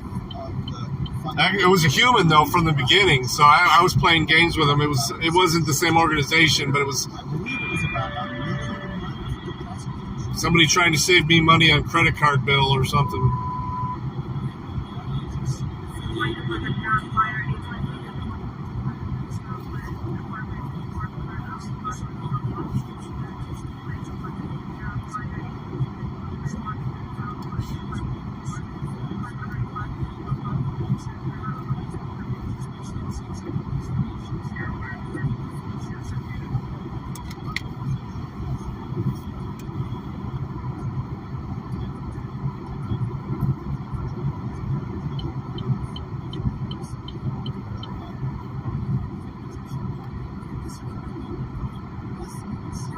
Oh yeah, I'm sure. Yeah, I was playing games with one last week. I think it was last Friday, in fact, when I was at the detox center. I have fun with them because I figure especially the ones that are really human from the beginning, you know, with their Indian accent. I figure if I'm talking to them,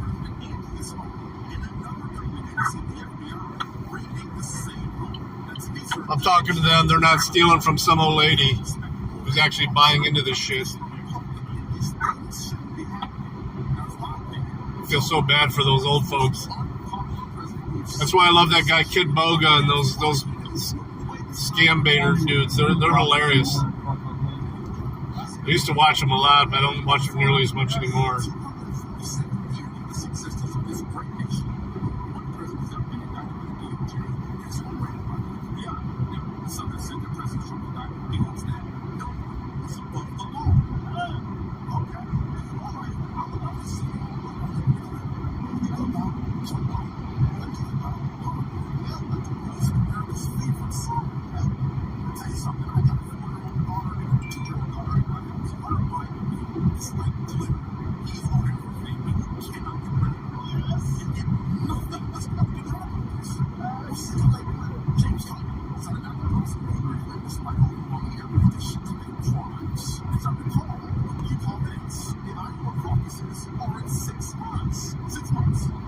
We've got some road work ahead here, finally.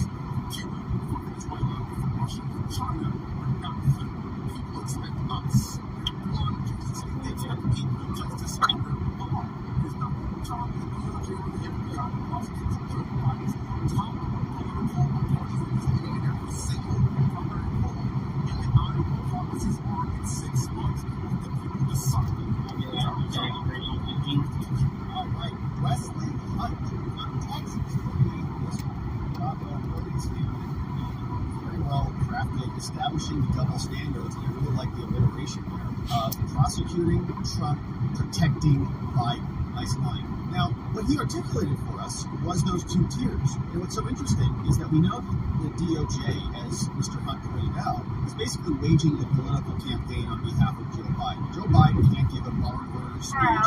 He can't even fill a cafeteria. Right? He's not going anywhere and rallying America and Americans to get behind his new grand vision for the future. But what they do have is the power of the government. They've got the DOJ and the I don't even know what county I'm in right now. exercise their enforcers when the time is appropriate. And you can see this. It's not just one executive. Right lane closed in a mile and a half, and look at all these motherfuckers.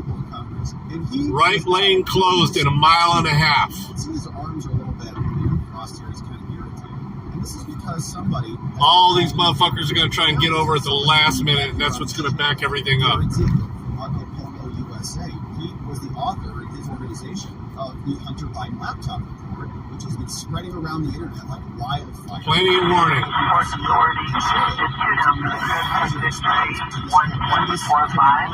Fuck them. I'm getting off. This is my exit anyway. They're nervous about it. They get a little bit rattled, and they have to call their enforcers to go and stop him. This guy's really embarrassing us. I'm going to get back on the turnpike. They're making us look like idiots. So here now is Eric Swalwell illustrating literally what Wesley Hunt had just articulated. That Pick up at Bellevue Hospital at the patient entrance. Pick up the phone, call the FBI. They're so shameless. Yes, the one on the east side. I just hate idiots, man. It's not hard to read the fucking sign that says the lane is disappearing in a mile and a half. Why wait till the last fucking second to do it? I need 79. Alright. 79 south? Yeah, okay.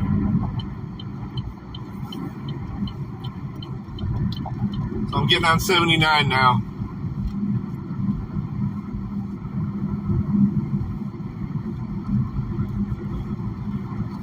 It's not the roads, it's the idiots on the roads. That's obviously concerned you about threats to your enforcement. Well, obviously what we're most concerned about are the actual acts of violence. Yeah, no, actually, we can't really do much about that. Eric Swalwell.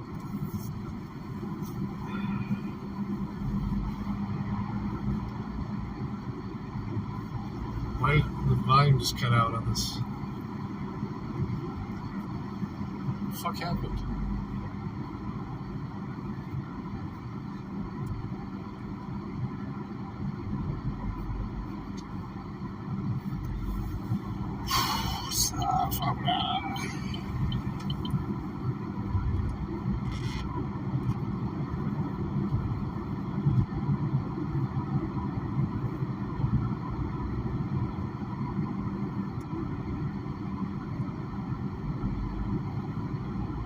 We made it. That was kind of seamless. No? Alright. Alright, so let's pull up the screen. I think it should be much more than that. As far as I could tell, he went into the Capitol.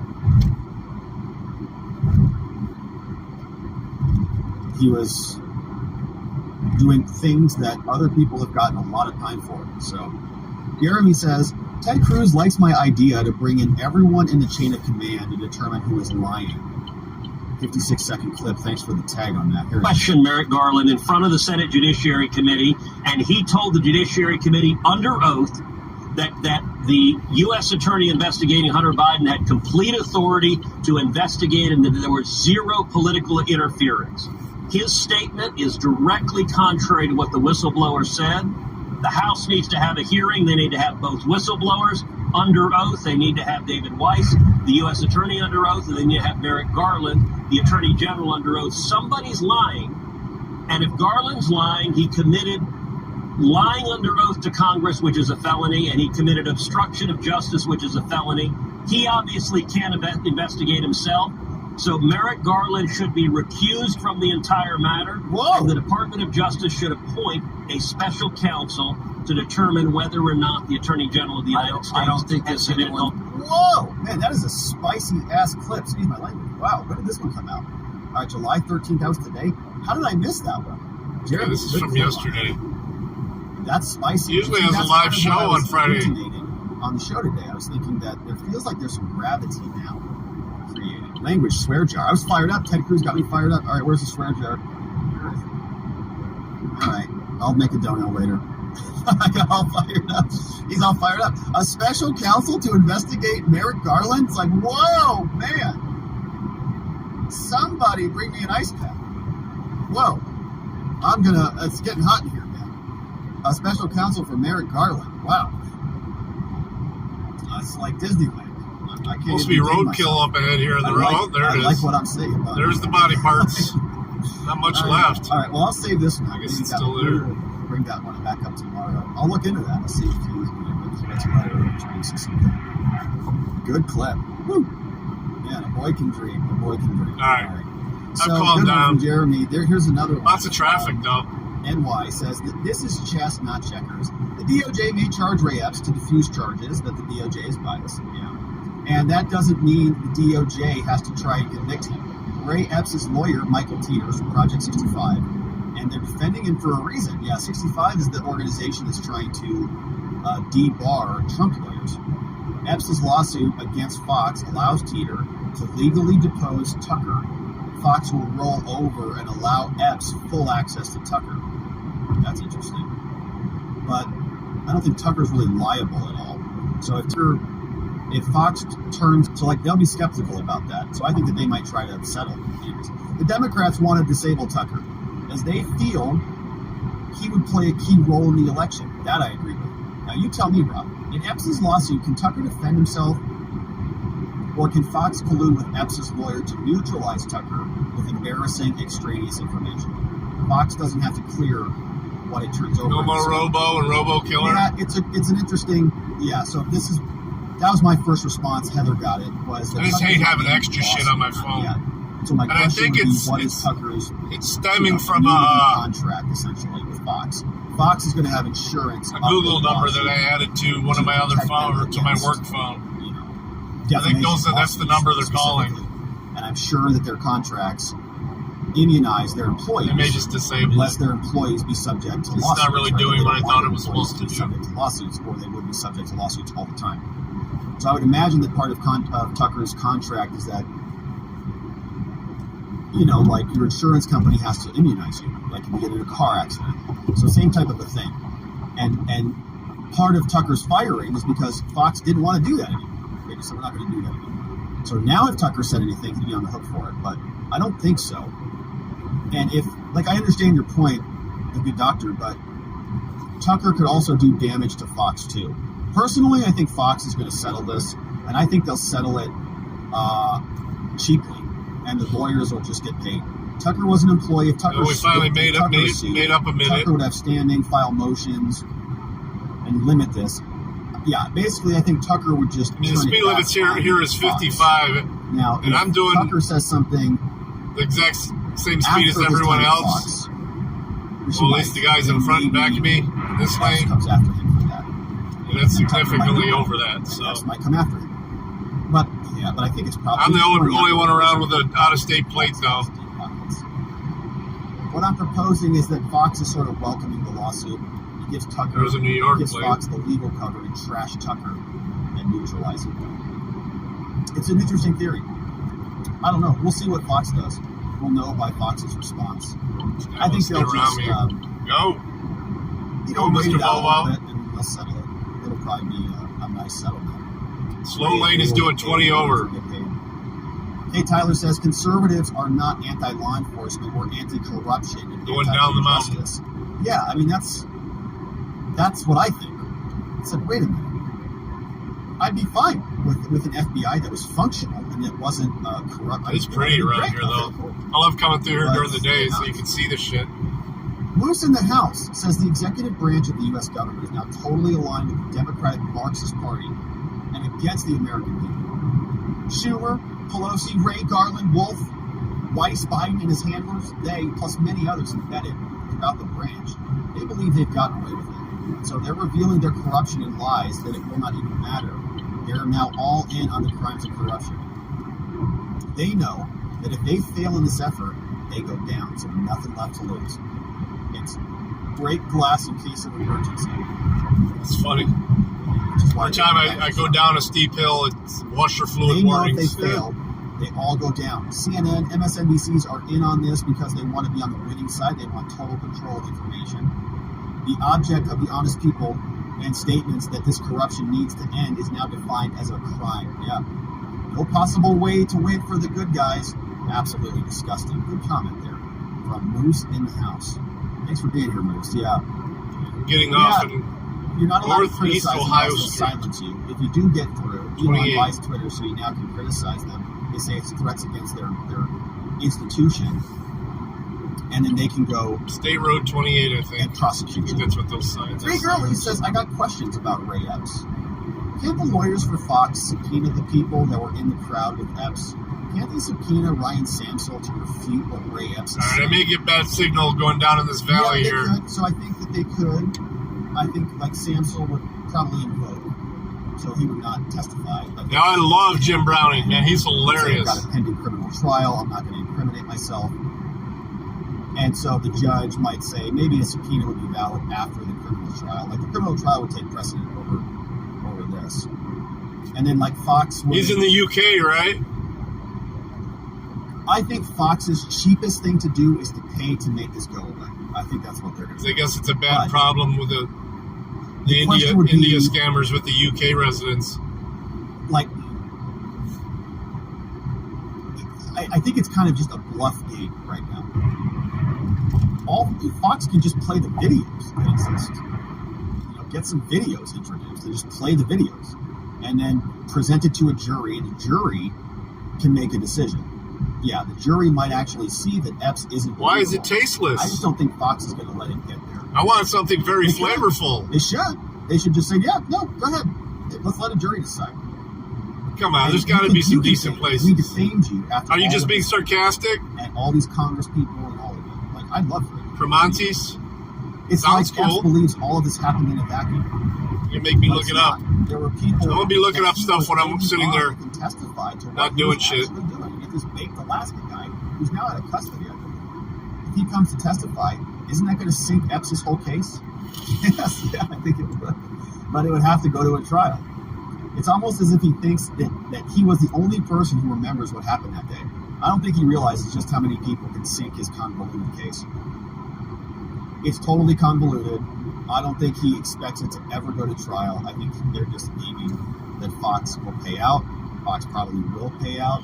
Monty sounds like a good place. I'll check it out. Hey, it's Jake from Oxford. Pay attention, everybody. Get your notepads. Rob, what? 3 question marks? I might be in trouble. Are we not talking about the aliens that are going to fry us to a crisp? And let us not forget, it's Trump's fault. If it was not for him creating the Space Force, ET would not see us as a threat. It's actually an interesting point. Also, a quick side note. Thank you for finally covering my side of the news. I love my CNN anchor, Christy. That's the kind of woman I love looking at. With that face of a refrigerator. Oh, that was awesome. Just flat and blank. Yeah, I saw that. I love my fridge face. Why is it a fridge face? They actually set up a couple stings on cash drops, too. Those were hilarious. And her face was right there? Like in Los Angeles and Is that what stuff. happened? I don't know. Rober with his fucking engineering, man. That's badass. We Those did glitter talk about bombs. the aliens. Jake, if you missed us this morning, That's we did awesome. talk about aliens. We talked about the charcoal burns to a crisp. 2B. I need 2B. Exit 2B. Hey, John and Ellen. Got me covered on the swear jar. Thanks, brother. I appreciate that. I needed that. For the swear jar. I needed that for my comments. I got you, Rob. 5 for the swear jar. Love you, bro. Thanks, John. Always looking out, man. The HOV lane is closed. Okay, so you're saying I need to watch the morning talk. Yeah, we covered the charcoal thing. Yeah. It's like a center yeah, lane. Girlie says, I had to get away from the war and politics, too. But I've been watching the shorter videos. I think, so I like can at open up one point during the day, it's in one direction, and then another point it's in the other direction. Thanks for that, Girlies. Sir, you know, I encourage that. You know, it's like I encourage you to not watch the show. All right, do not participate if it's not going well. You know, like if you need a break, just unplug. Like I encourage it. I actively encourage it because it is a lot. And, you know, at some point, I'm probably going to need a break too. I need to take a week off or a couple weeks off at some point. Not anytime soon, as far as I can tell. But you gotta unplug and diversify. Yeah, I could use some diversity in my life too. Diversification. But I can't figure out what else to watch other than politics. Oh, good. You know, I try to watch like. Where's that? Chess 30. And it keeps my attention for a time. But then it turns into. See skyscrapers, so. Emily Baker, that's good stuff. Pittsburgh is in sight. And she covers some law stuff, but it's more like topical law. I like it. That's a good idea, Three Girls. Yeah, so you watch something else that's kind of related, but a little bit off. Yeah. We'll let you take 2 weeks off for a honeymoon. Well, that's not going to be happening anytime soon. Not anytime soon. Even less soon now. Go in the other direction on that one. So, yeah, that's an update I'm going to share with you guys. So, your boy is now single. So, the honeymoon is going in reverse. So, we're actually going backwards now, which is good. It's all good. Alina Abba doesn't want to go out with me. Nope, lost a minute I gained. Sending her text messages. Even though technically we're going way over the speed limit still. Yeah, you know, in relationships and okay, here's 2B. In 1 mile. If they're not to be, you gotta do them. It is to be. You gotta end them. So, yeah, it's, PNC Park. But I think it's the right call for both of us. Go watch the Pittsburgh Pirates. It was good, but Joey will give me some advice about girlfriends. Yeah. John, still with the high school sweetheart? Well, thank you, for those. Yeah, you know, breakups are tough. Breakups are hard. But you try to stay positive through them and look at the bright side of it. I haven't watched any of their videos in a while. I'll have to check it out. Fact says, I knew you should have gotten that puppy. Yeah, 3 Girlie says, oh, that's okay. The stronger. All right, I'm down. The better the right one will be. Yeah, you got to have space. There's PNC right there. For these relationships. It's bittersweet.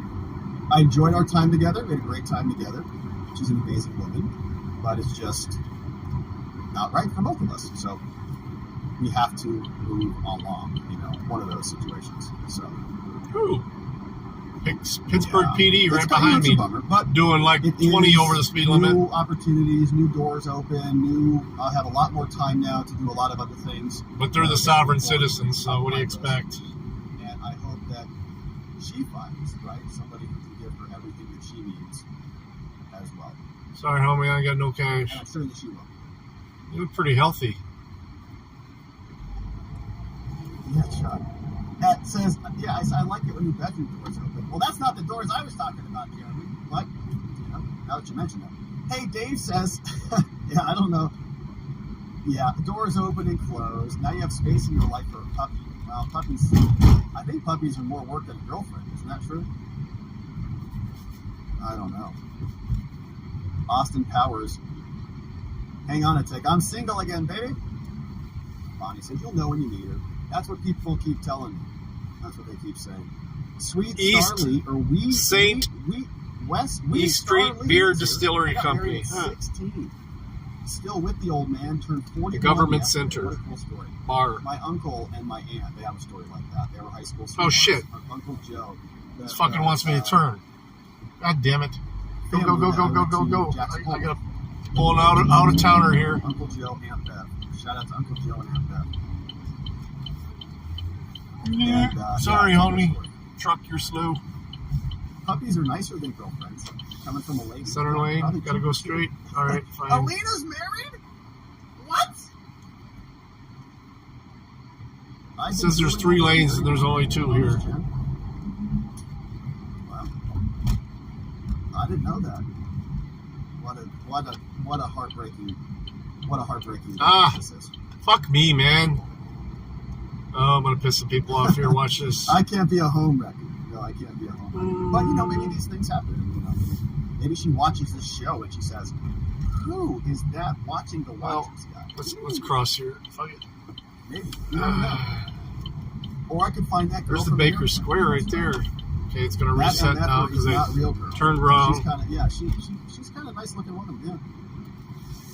And she doesn't like reptilians, which is great. I also don't like reptilians, so we have that in common. Holy crap! Right.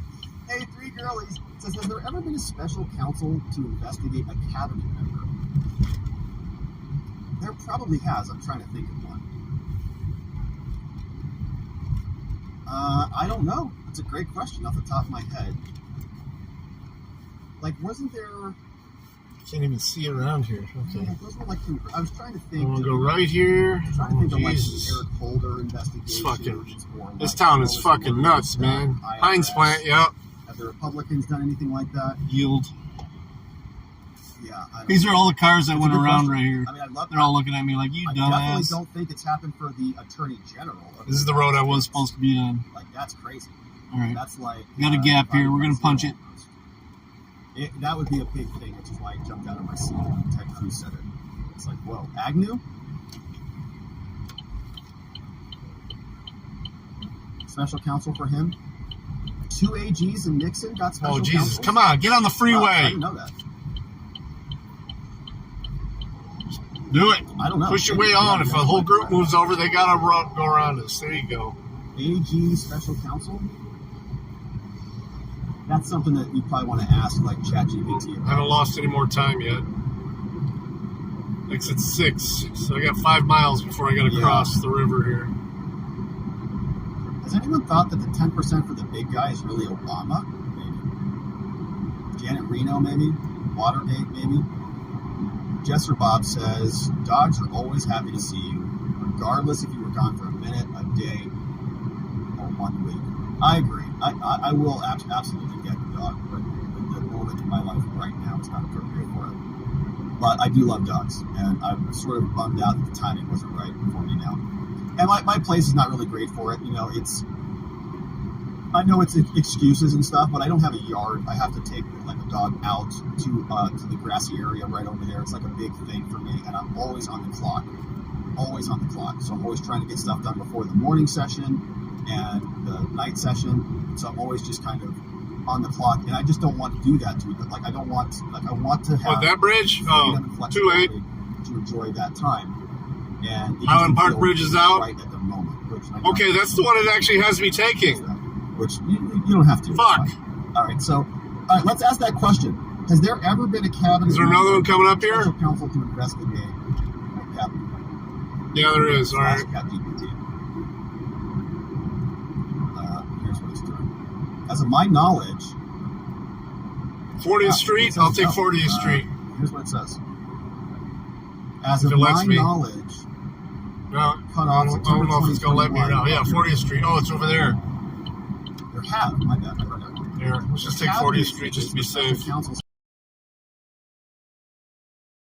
Yeah, exit 6 is Highland Park Bridge. You said it's out? Janet Reno, Waco. Investigate the involvement of Janet Reno in Waco. Okay. Well, it has me going across and coming back. Note that the special The fuck? circumstances and legal frameworks can vary depending on the jurisdiction. My knowledge is normally based on U.S. law. All right, that's interesting. Let's see. Yeah, but it has me crossing and then coming back. Certainly, here are a few What the more. fuck is wrong with This this happened thing? a lot, actually. So, Watergate. During Watergate, special prosecutor named Archibald Cox. Fuck this. Let's just get across. The investigation led to the arrest. Yeah, but was that... It led into investigations into cabinet members, but he was investigating the break-in. Okay. So it went into cabinet members. And, I mean, honestly, Jack Smith is investigating cabinet members, investigating All right. the vice I president. just corrected. Well, yeah, it wants me to turn around and come back. Like, it's happening now. But the Attorney General... What the fuck, man? Special counsel named Lawrence Walsh investigated Iran-Contra. Now I'm 15 minutes. I just lost 15 minutes. The Reagan administration looked into several cabinet members there. But, like, I don't think it's, like, been specifically appointed to investigate the Attorney General. Maybe that's the one, Waco. What other examples? Valerie Plame, 2003, special counsel named Patrick Fitzgerald appointed to investigate high-ranking officials within I don't get this fucking shit, man. Yeah, it's what everybody's here turning around.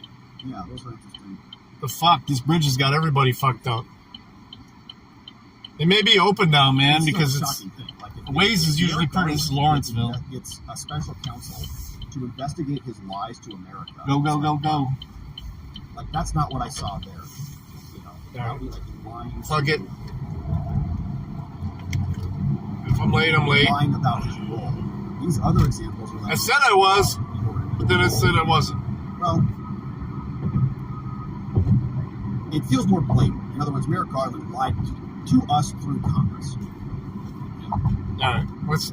Oh gosh, the rules against Fuck it. perpetuity was so Maybe much it's fun. going to correct us to another bridge if we get close to it anyway.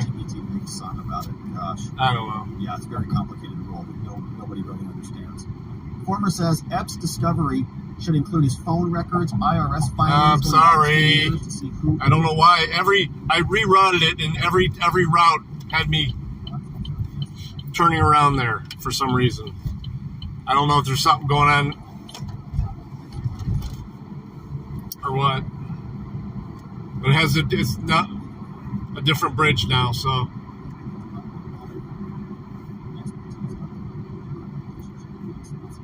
Right here, underneath. Whoa. Wait a minute. Fuck.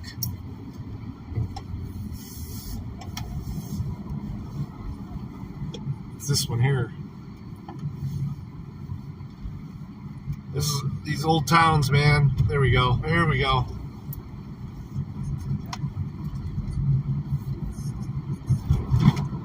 Yeah, I had it give me multiple routes, and why stop? Why not yield? Go, go, open, go.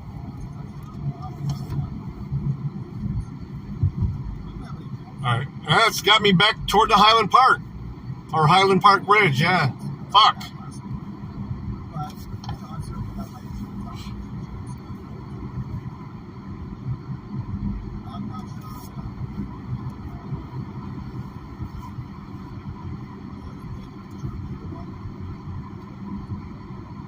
I don't know.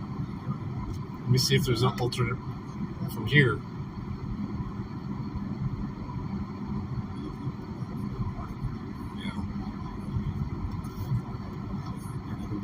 I'll just call and say I'm on my way. I'm stuck at the Highland Park Bridge. I doubt Comcast. Comcast is never fucking early. Who knows? I'll have to figure out how to talk about it.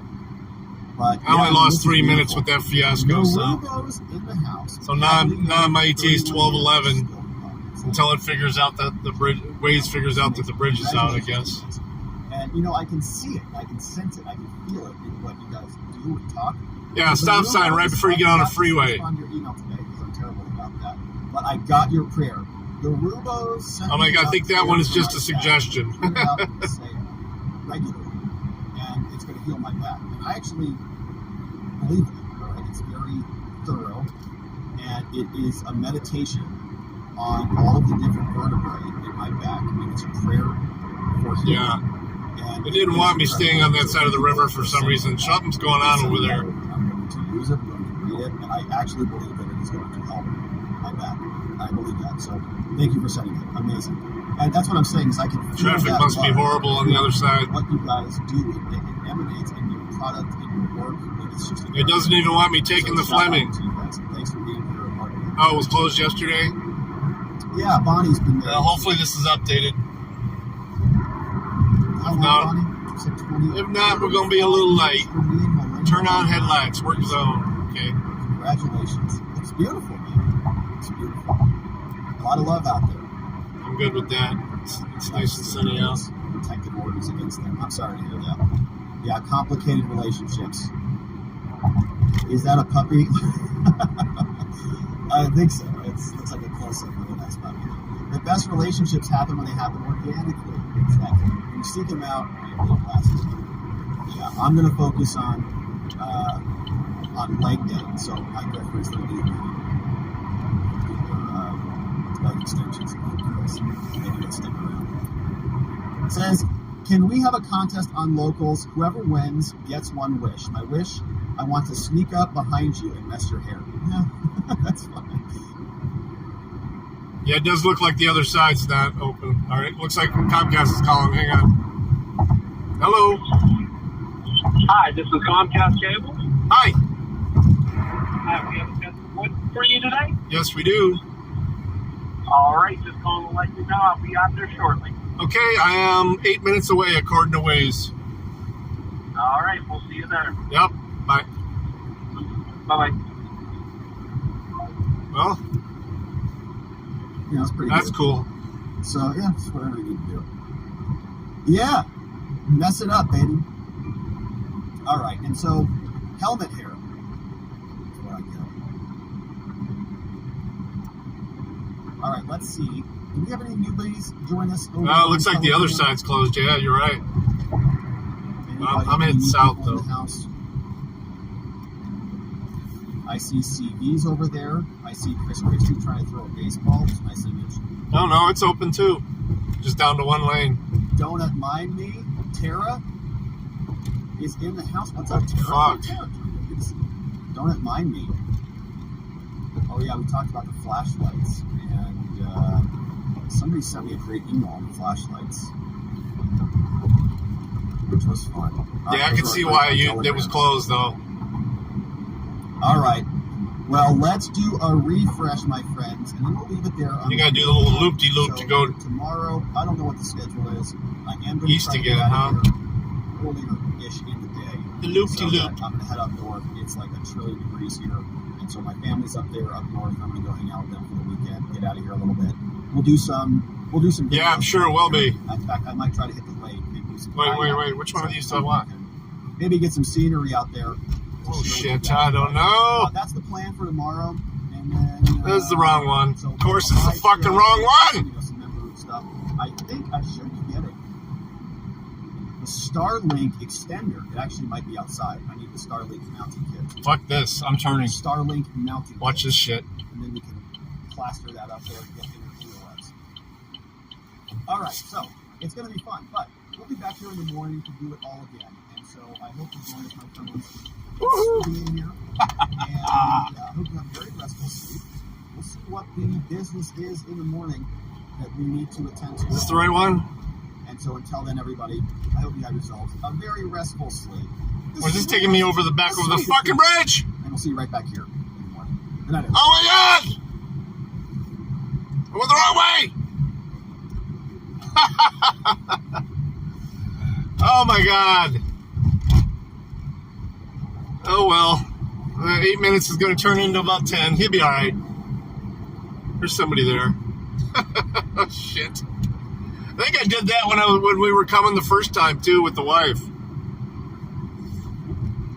Yeah, I got to be on this side now to make the turnaround. But it goes to one lane, so it don't really fucking matter. Jeez. Shush. Okay, there's 2 turns here. I want Sharpsburg. Okay, so the first one's closed, so it don't matter. So I want Sharpsburg, north. Man, I called that illegal, and I should have cut it hard left. Oh well. We know better this time. Woohoo! The guy knows I'm coming, so I answered because I answered the phone.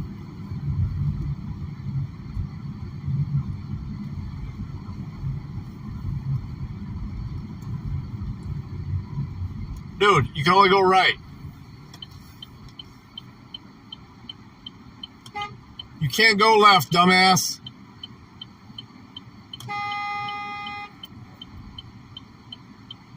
You can't go left.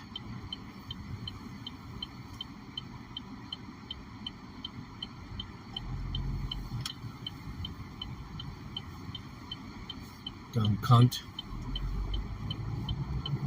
It says go right only on that sign.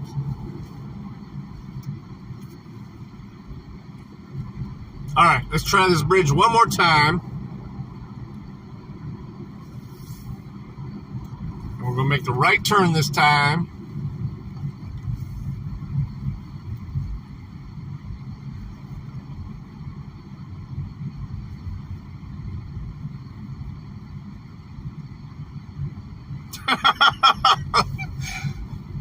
Yeah, I'm sure it's funny for that side.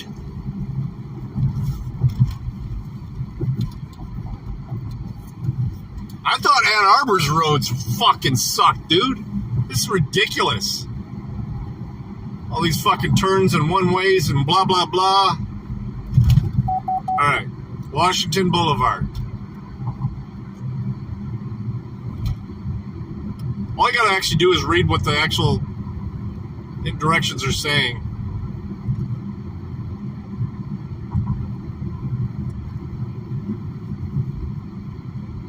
Yeah. Yeah, we got it. We got it. 6 minutes away.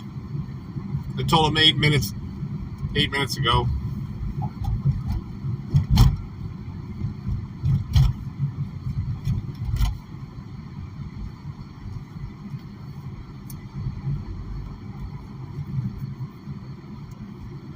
All right.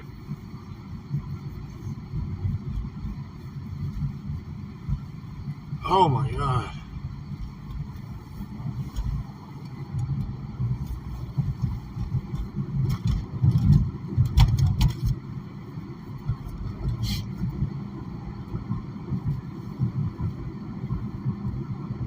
Yeah, right at the light. Yeah. Ooh, nice vet.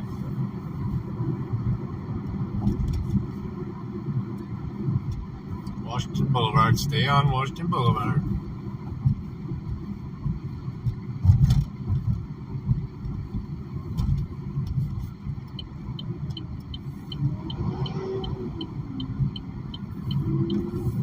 Aye. High water when closed. High water, okay. So this is Highland Park, huh? Highland Park is pretty shady in Detroit. I actually worked on their auxiliary fire department for a while. So I need to turn right on Shetland Street now.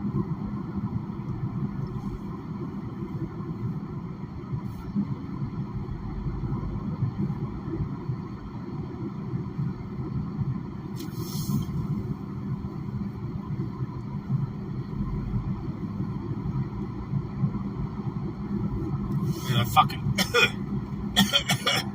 that truck blowing off some smoke. Advanced concrete, dude, you need to do some service on your truck. Sucking it right into my AC. Yeah, solution was signs. Oh yeah.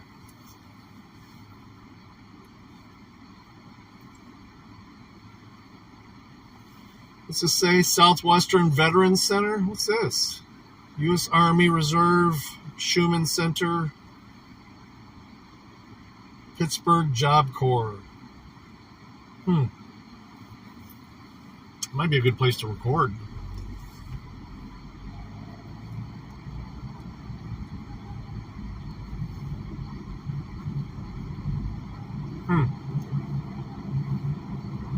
Kids jail?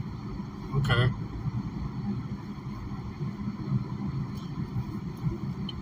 This is Shetland. Turn right up here. 0.8 miles.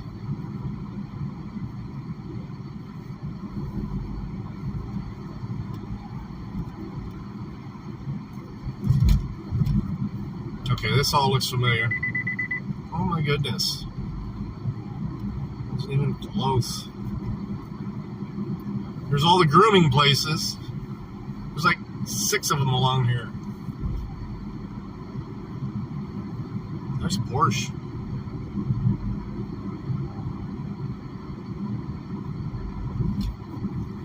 There's another dog stop. There's another grooming place. Alright. Almost there. Yeah, no, I realize where I'm at now.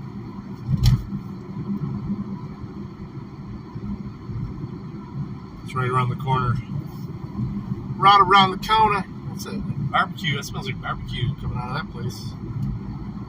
Mr. Magic Car Wash. Whoa. City workers. Got it coned off.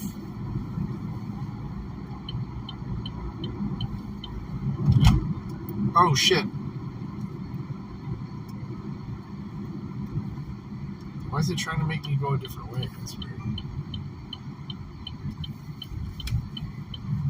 I know where I'm at now. Easy peasy, yeah. I'm going the wrong way in the entrance here. But that's alright. I don't see no Comcast truck here. Did I still beat him? Now that's some funny shit.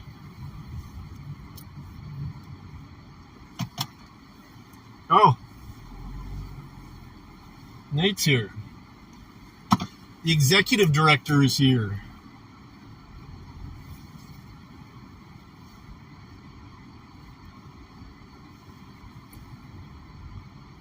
I'll park over here on the way, right across from him. Yeah, that's his car right here, his Kia. All right, guys. All right, keep up with me. I'll keep up with you on Telegram. Oh, really? That's crazy. The marathon? All right, I'm going to get inside. Peace. I'll get with you, bud.